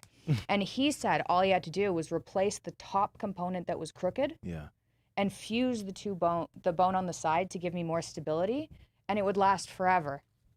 And I was like, oh, okay. So this is why if you need surgery, you don't just go to the local surgeon. You go to a surgeon that says, we can fix you. You don't go to the surgeon that goes, there's a 50% chance. Yeah, 50% chance with you. I'll go find somebody where there's a 90% chance.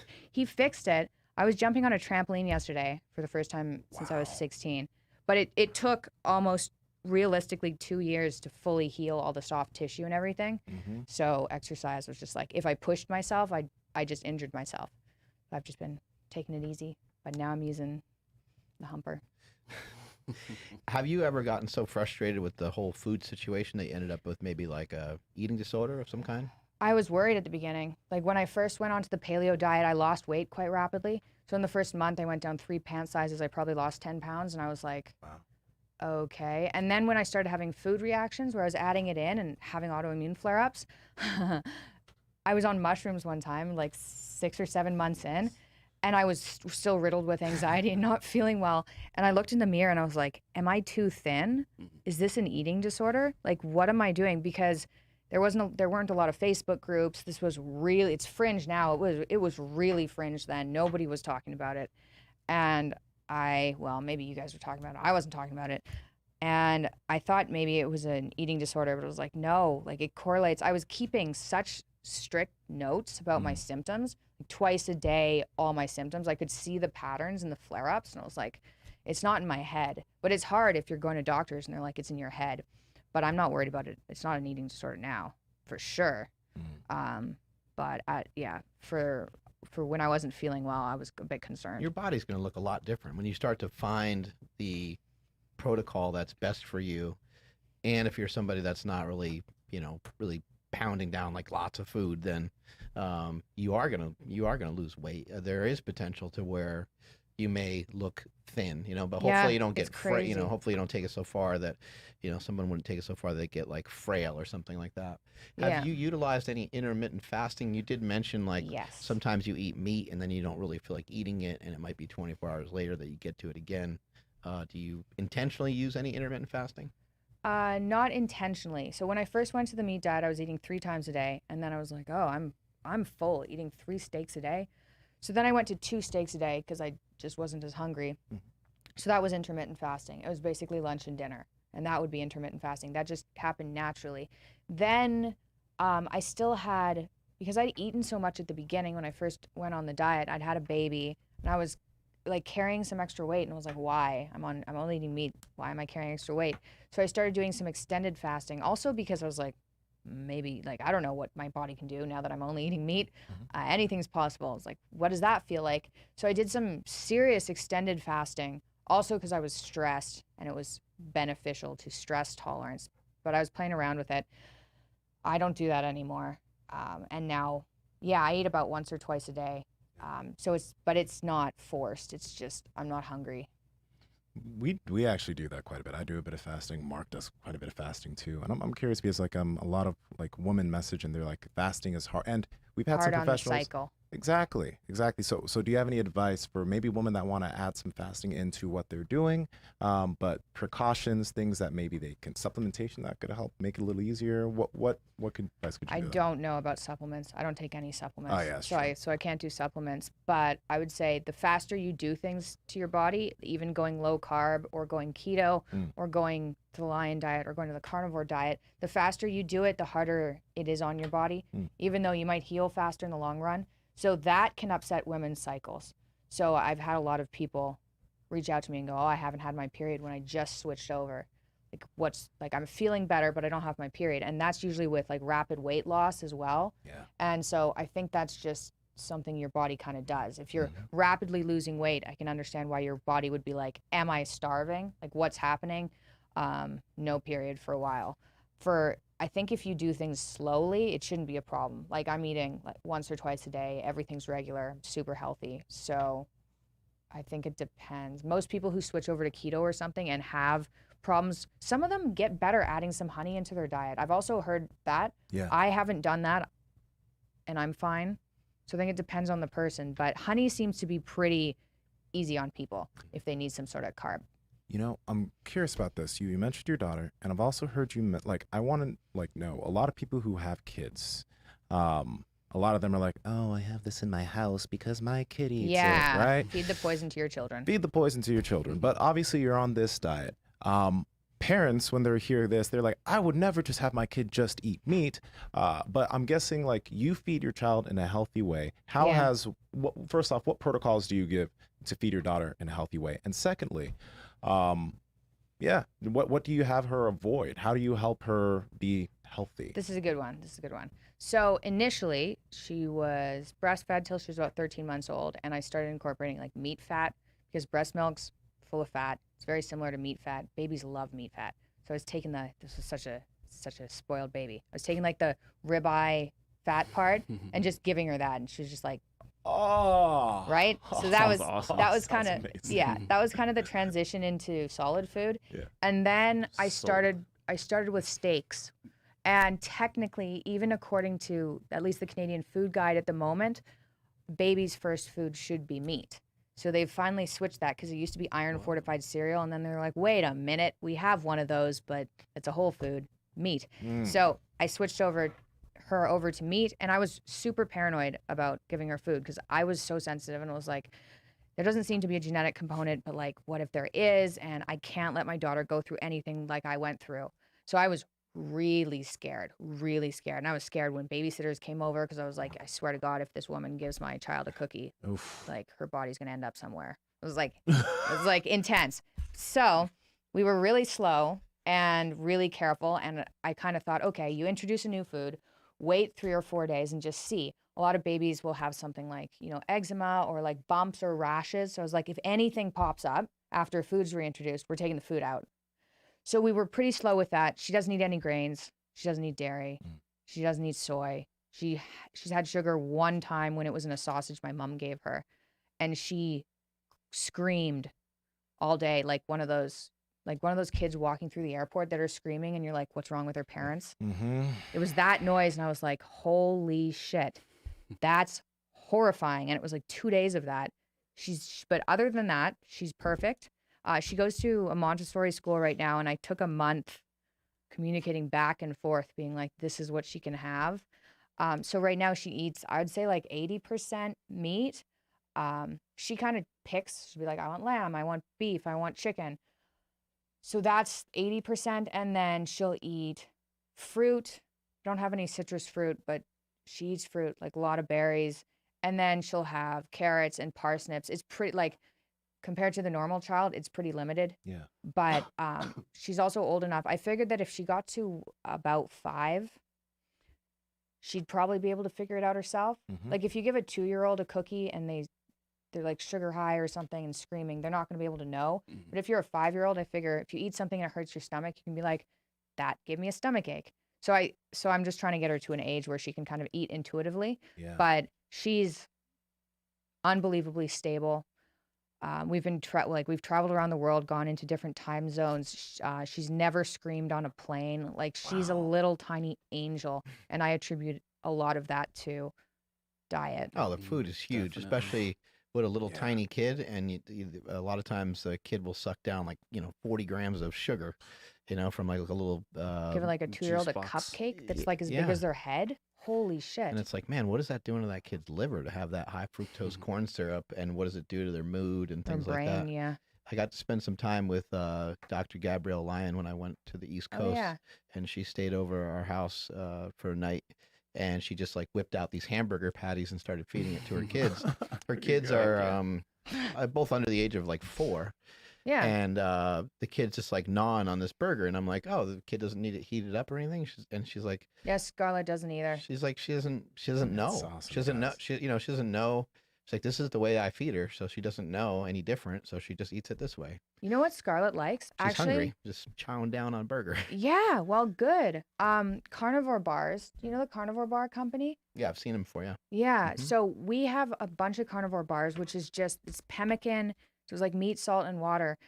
That is the best baby food I have ever seen. Now, personally, I don't eat them very much because they made a honey version actually that I really like. Their honey version's awesome, but the regular version I don't really eat. Scarlett eats maybe 2 of those a day. Like she has one in her backpack. She brings them like after she goes to Montessori. She eats one. They're the equivalent of an 8-ounce steak, and they are, yeah, these guys. Yeah, they're very good. Yeah, that is so healthy. And if you need like a quick kid food, kids, especially if they haven't been taught to want these really sugary foods. Scarlett's Yeah. obsessed with these. If she wants dinner, she'll be like, "Can I have a bar?" And I'll be like, "No, that's like packaged, but it's still really healthy. But like, no, you have to just eat a steak." Like, but she prefers those over steaks. It's crazy. So I wish like they need to market as a baby food because that would be so easy to give little kids. It's an interesting thing when you start to eat meat, how it automatically puts you in a position to be able to like lose body fat and to Yeah. do a lot of great things with your health, because sometimes you're hungry and it's kind of inconvenient to get to something. And even if you could get to something, the something that you could get to would be something like that, which would still be healthy. Like yesterday, I think I saw Yeah, you I ate one actually. eating some I had a honey one of those yesterday. carnivore Oh, crisps. but Carnivore Crisps Yeah. too. The Those are hearts. good. Also a great company. Mhm. Yeah, their brisket is so Oh, good. it's got a big old layer of Oh, fat on the it's so outside good. of it. Carnivore Oh my Crisps yeah, are God. bomb. Have you ever had Piedmontese beef? I haven't, but Chris brought some and it's Oh my frozen and I'm gosh. going to take it back and try it. Which cut did he give you? He gave me ribeye, but a lean one. Yep. He gave you. Do you like fatty ones? Do you like fatty meats? Yeah. Okay, shoot. Okay, we have to get you some of those 10-ounce ribeyes too, because Piedmontese, they're a company that we work with. But the cool thing is that they have really good cuts of steak, amazing cuts of steak that taste good. They're super tender, but they're lower fat. And then they Yeah. have other cuts like their ribeyes, etc., that have a really good amount of fat. So like, no matter what, if you want a lower, like, I wanted what's to the flat try iron? the low. I wanted to try the low one Yeah, so like the just to see. yeah, the flat they're iron delicious. Yeah, the flat iron by itself, it's just like I think it's a 6 or 8 ounce steak, but it has like 84 grams of protein and only 4 grams of fat. Which, if you don't know what if Yeah, you've that's never experienced, insane. it sounds like that's gonna taste like a shoe, but it's the best steak that you're ever gonna have. It's ridiculous. Yeah, they're very good. So That's it's like weird. super tender. So yeah, well, I'm going to eat that today. I'm gonna I am. We'll I'm send a gonna bunch to drive you. home and I'm gonna Yeah. grab one of the 10-ounce ribeyes and I'll come back if you guys are still here. You'll have one of those too. They're good. Okay. Yeah, That'll they're be really sick. good. Awesome. My wife was actually asking because our son's 6 months old, so she's still breastfeeding, and she was curious. Did you stay, like carnivore all the way through like post pregnancy as well, or No. Okay. So I would have Mhm. given my symptoms because my pregnancy was miserable, and I was only eating meat and greens. I was getting so much hell from my in-laws, particular. I'd be like, "You're gonna like die of nutrient deficiencies," and I was like, "I'm gonna die of an autoimmune disorder before I die of nutrient deficiencies." It's What was my going- body. Screw off. What was But- going on during your pregnancy that you said it was? Well, okay, so I put myself into remission with this paleo diet. I stopped taking SSRIs, which exacerbated all my symptoms. I was going in and out of food reintroductions, having these autoimmune flare-ups, and after about a year, I was like, I'm just not going to introduce anything. Screw it. I'll be stuck on this. I was eating like 17 foods, which is a hell of a lot more than 2. Wow. 17 foods, and I was like, I just want to be happy. So I stopped introducing everything, and maybe a month after that, I got pregnant, and my autoimmune symptoms came back, even on the same diet. And I was like, what the hell? Is this just pregnancy? Like, you Google pregnancy and they're like, oh yeah, you feel like you're about to die. It's normal. Like everything's normal for pregnancy. And I was like, well, I'm itchy. Should I really be itchy? Like, isn't that a kind of an immune response? I was like, no, that's also normal. It's like, okay. So I waited throughout the pregnancy, and then with breastfeeding, I still didn't get better. So it wasn't the pregnancy. I was like, oh God, I'm still stuck here. And so it was 4 months into breastfeeding where I was like, I'm itchy. My arthritis was back enough. It wasn't as bad as pre-diet, but it was back enough that I was worried I was going to drop Scarlet. Like I was waking up to breastfeed at night and my right wrist would like buckle when I pushed myself out of bed. And I was like, I can't live like this. And that's when I went to the beef diet. So 4 months into breastfeeding. And I was like, well, if I'm healthier, the baby's going to be healthier. It's got to be that. And at that point, it was so absurd. Scarlet, like if I ate too many, I really like collard greens. If I had too many collard greens, Scarlet would appear as if she had a stomach ache after she breastfed. And so I cut the collard greens out. Like I cut some of these things that I was like, is that giving her a stomach ache? Is that possible? And that improved things. But when I got rid of salad, her stomach aches went away. And she had cradle cap and that went away. But I would have done it earlier. I've seen people have perfectly healthy pregnancies on the carnivore diet. I would have done it earlier and I will do it next time, but I didn't know about it. Mm-hmm. And then what about fasting by any chance? Just curious. I wouldn't, I usually tell people, I don't know, I like eat intuitively, but I wouldn't force intermittent fasting or fasting on anyone breastfeeding or pregnant because your body's using so much energy. Like when I was breastfeeding, I was eating, I might have been eating 3,000 calories a day instead of like what I eat now, which is maybe 1,800, just because I was hungry. So if you're like, well, I'm trying to lose pregnancy weight, I'd change what you eat and not try and intermittent fast or anything. I don't think that's I think your body burns more. You burn more calories breastfeeding than you do when you're pregnant, from what I've heard. I've heard that too. They estimate like 400 or 500 calories extra for being pregnant. Yes, you have to eat a lot. Versus when you're breastfeeding, which is like 1,000 calories or something like that. Yeah. But by the way, Andrew, real quick, tell people the code for Piedmontese. Oh, sorry. So we've been raving about Piedmontese beef. Make sure you guys check the link down in the description below. But if you guys are listening to it, just head over to Piedmontese.com. It's PIEDMONTESE.com. At checkout, enter promo code Power Project for 25% off your order. And if your order is $150 or more, you get free 2-day shipping. Again, Piedmontese.com, promo code Power Project. Can I throw a code in there too? Whatever you want. If people want to check out the Carnivore Bar and the Carnivore Crisps, they can use code MP10, MP10.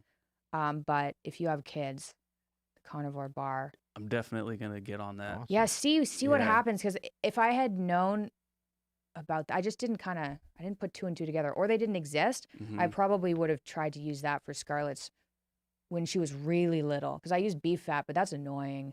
This is if you need a food, I'd try that. Yeah, let me know what happens. Yeah, I'll definitely do the meat fat because that's. Oh yeah, they will scarf that down. That sounds like it's right up his alley. Because as I'm cooking steak, if he's looking at it, he's just like he's reaching for it too now. And so it's been pretty cool. But to be able to like just cut a little slab here, little guy, he'd like that. Yeah, I'll put links down to the Carnivore Bar and Carnivore Crisps in the description if people want to check that out. Your kids are about to be so jacked, guys.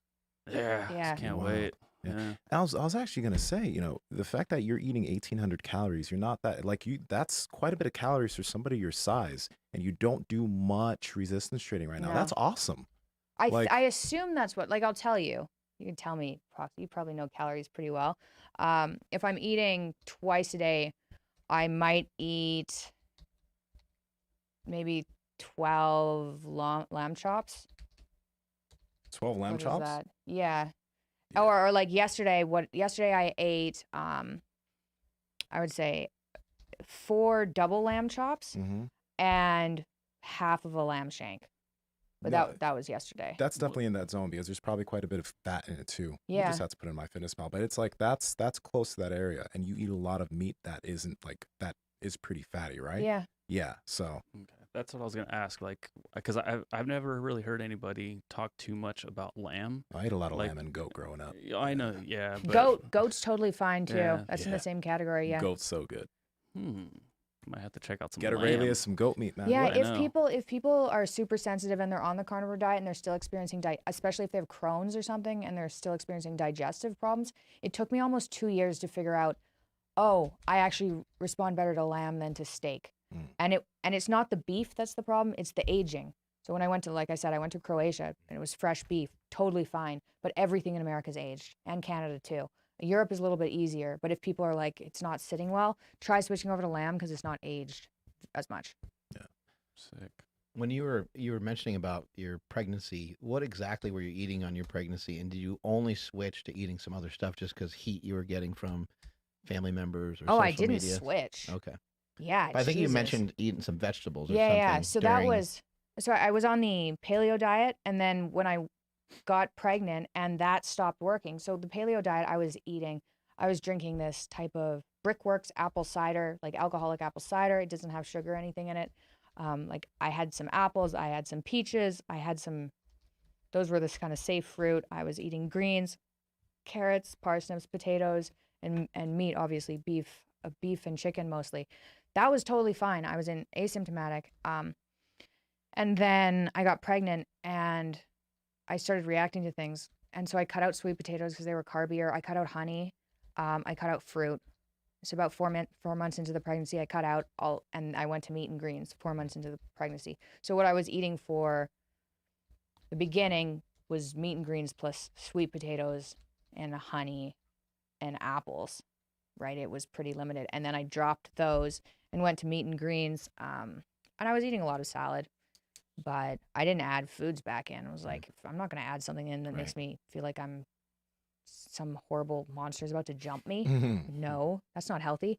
Yeah, I didn't add things in that would have made me sick. And just curious, so we can get some clarification, because I think you pretty much mentioned what you eat now, but through these past few years, like the past 2 years, has there been any small new additions that you were like, okay, my body can actually handle this now? Or is it still mainly meat, salt, maybe honey? I don't know if you do honey at all, but yeah. Okay, so for the first 2 years of the diet, I didn't do anything because I was scared. Mm-hmm. And then for the last year and a half, I started just testing things out, and I tried reintroducing fruit, and I can't eat any fruit. Can't? For sure, no. Okay. Just berries, like organic berries, didn't work out. But then I started adding in chicken. It's like, can I eat chicken? It turns out I can't really eat chicken. I don't get these huge autoimmune flare-ups that were really obvious that I usually get. Now I'm kind of physically uncomfortable. I'm a little bit sleepier than usual. My skin will break out a little bit. What I did incorporate into my diet that I thought was okay were flavored electrolytes for the last year. And it took me until about 2 weeks ago. And I was like, oh my God, that's what's been upsetting my sleep. I've had this stuffy nose. It's been stuffy enough that I've been sleeping kind of sitting up. But I got COVID a year ago, and I had a stuffy nose since COVID. So I thought it was COVID or something. But no, it was these electrolytes. My skin's been breaking out a bit, but I was like, maybe it's the vodka I'm drinking a little bit of. That makes sense. And I haven't been able to sleep. And I was like, well, maybe that's the overwhelming stress of having a sick parent. And I removed these stupid electrolytes, and I was like, oh, I can breathe through my nose and my skin is clearing up. It's still a bit irritated from it's been 2 weeks now. I can sleep again for the first time in a year. Wow. So to answer your question, I am back to beef, lamb, salt, and water. And it's with the occasional vodka that I don't react to. And to clarify, How'd you why? learn? It's made from greens. I didn't drink for a while. I didn't drink for about a year and a half. And then I just tested it out. And I first tested it out with gin. And I had a really bad reaction. And I was like, alcohol's out. But they add botanicals to gin, just little flavorings and things afterwards. Beef eaters, they actually add almond extract. So when I had beef eaters, I had a full-on nut allergy reaction. I was like, wow. Can you put that on the bottle for people like me? I don't know how many people there are like me. But vodka and bourbon, because they're distilled multiple times. And distillation is a serious chemical process. So there isn't any grain left. If I can drink those if there's nothing added after. So vodka in Russia, I was reacting to vodka in Russia, and I was like, what is happening? And they add sugar to vodka, which is why it tastes so good. But so I can add that. But no, I'm back to the strict diet, which was frustrating a couple of weeks ago. I was like, really? I was hoping if I was on this, I've been on it for 3.5 years. I was like, I thought I'd get some resilience Because my idea is I've seen people go on it and heal and then add things back in. I've seen that happen. And that was my goal, but not quite yet. Although I may have been aggravating my system for the last year with the electrolytes. So You travel a ton, or have traveled a ton. What are some of your favorite spots to visit?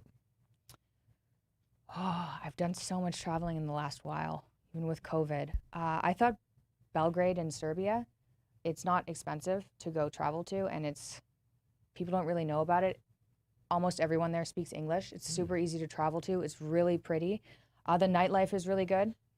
They have a whole bunch of clubs. I think it's on the Danube that are on the water, and it's cheap.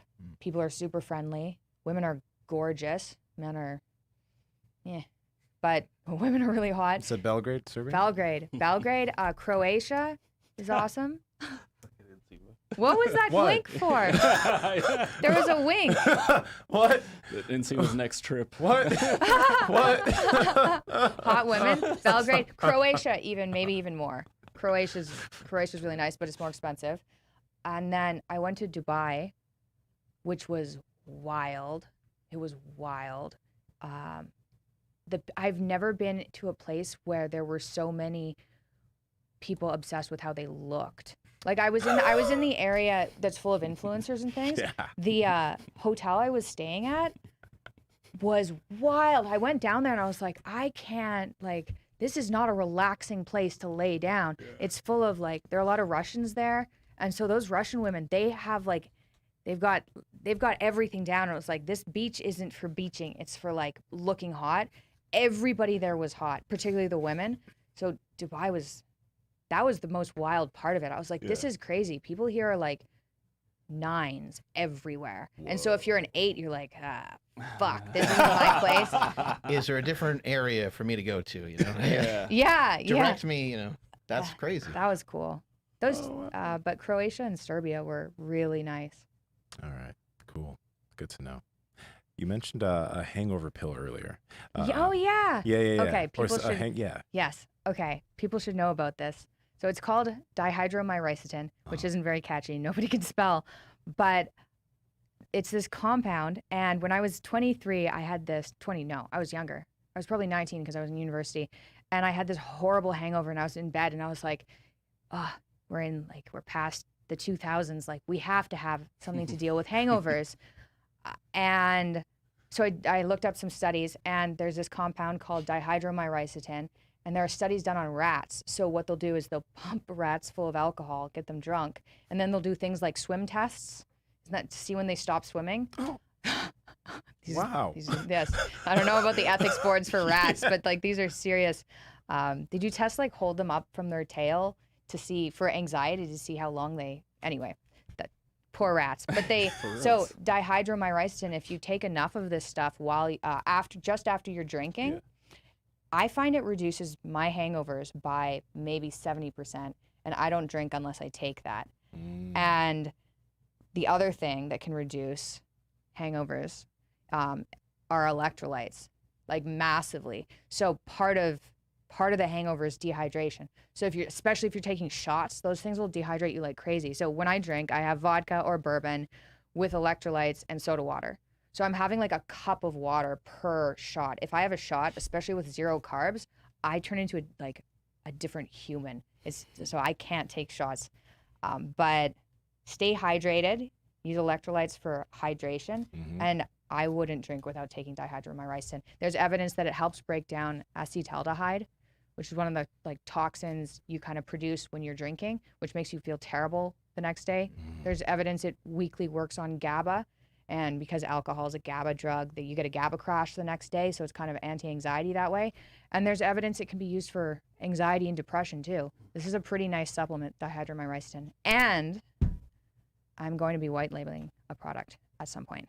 Nice. I'm not telling you about the product because I'm going to white label it, but it's good. I would use it. Dope. Awesome. Thank you. Go ahead. Poop story? Oh, yeah. I feel like I did a poop story with the Diarrhea carnivore from diet. I can tell you when I was in. Something happened in Russia. Yeah, right? Russia. Okay, Let's so go. I didn't mention. So I was in Russia this year, and it was hard for me to find meat I could eat there because a lot of the meat there is sprayed with a preservative, which took me a long time to figure out because I was like, why is this making me feel terrible? It's like, it feels like a preservative. I know my body reactions, like, feels like a preservative reaction. It was a preservative reaction. So we like found a farmer. Andre tried super hard to like locate a farmer and to get meat. We had this farmer, we had this cow. They weren't going to hang it for too many days, so it wasn't aged. This was like a huge thing. And so we got meat delivered, and we had the steak for dinner, and woke up in the middle of the night with food poisoning at like 4 a.m. And this is a poop story. So food poisoning, bottom down, terrible. Andre was actually throwing up as well. Like serious. I didn't get that sick, but he got sicker than me. Serious food poisoning. And they're like, oh, it must have been a mistake. And I was like, no, those fuckers were trying to steal my cow. They like, we called them, and they were like, oh, sorry, the guy picked up the wrong meat. That was supposed to go to a restaurant. And I was like, what restaurant? Are you kidding me? Like, we just woke up in the middle of the night. Anyway, that's my poop story. They tried to steal my cow, I'm sure. Andre was like, it's probably a mistake. I was like, no, it wasn't. They just think I thought we wouldn't notice. Like, we noticed badly. It's a good one. There you go. Your dad's healthy? Dad's having a rough time right now. Oh, no. I thought it seemed like he was getting healthier for a bit, right? Yeah. He was doing better and better and better. And then we added in these electrolytes. He's really sensitive neurologically. He has neurological damage. It looks like an autoimmune disorder that attacks nerve sheaths. It's not good. Him and I have very similar symptoms, and we added in these electrolytes, and he had a worse response, and it was hard to tell what was going on because it was like, we just didn't think about it. Like, it was like, that can't be it. And so that kind of worsened things, and then he was making this slushy with the electrolytes and adding citric acid to it to make it sour. That made things worse. It's easier to look back on going backwards. And then he went off the diet a bit. It was like berries and things, just simple things. It's like, let the poor man have some berries. Like, but that worsened symptoms. So he's back on the diet, super strict, but he's recovering slowly. But it's been really rough. Like, the last couple of months have been pretty rough. So he's going to get there, but he's having a rough time right now, unfortunately. Damn. I hope he can come out of it okay. Yeah, me too. And sooner rather than later. Andrew, want to take us on out of here, buddy? Absolutely. Shout out and thank you to Piedmontese Beef for sponsoring today's episode.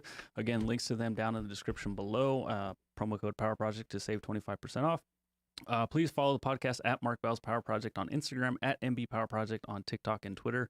My Instagram and Twitter is at I am Andrew Z. I actually did forget it for a second there. Nsima, where are you at? At Nsima Inyang on Instagram and YouTube, at Nsima Yin Yang on TikTok and Twitter. Don't forget, go on Apple Podcasts and give us a review. It helps us out. Mikhaila, where can people find you? Mikhaila Peterson on Instagram. My podcast is Mikhaila Peterson Podcast on YouTube. Mikhaila Alexis on Twitter. Peterson doesn't fit. Mikhaila Peterson is one letter too long. Oh, shit. Wow. Yeah. All right. It's great to have you on the show today. Appreciate your time. Thank you. Thank you for so much. inviting me. That was fun. These guys kind of heard me recently. I was like, we need to have some girls on the show. We do a terrible job representing women. We were talking about influencers one day, and we've people on YouTube and different people that we listen to, and I'm like, we barely said anything about any ladies. So yeah, I don't have very many women on my podcast. Even. I think we need more women like you that are out there. If you have any suggestions for us, please let us know. Yeah, leading the charge, Okay. Yes. I'll think on it. We need more. Okay. Nicole Arbor is fun. There we go. Yeah, that's fun.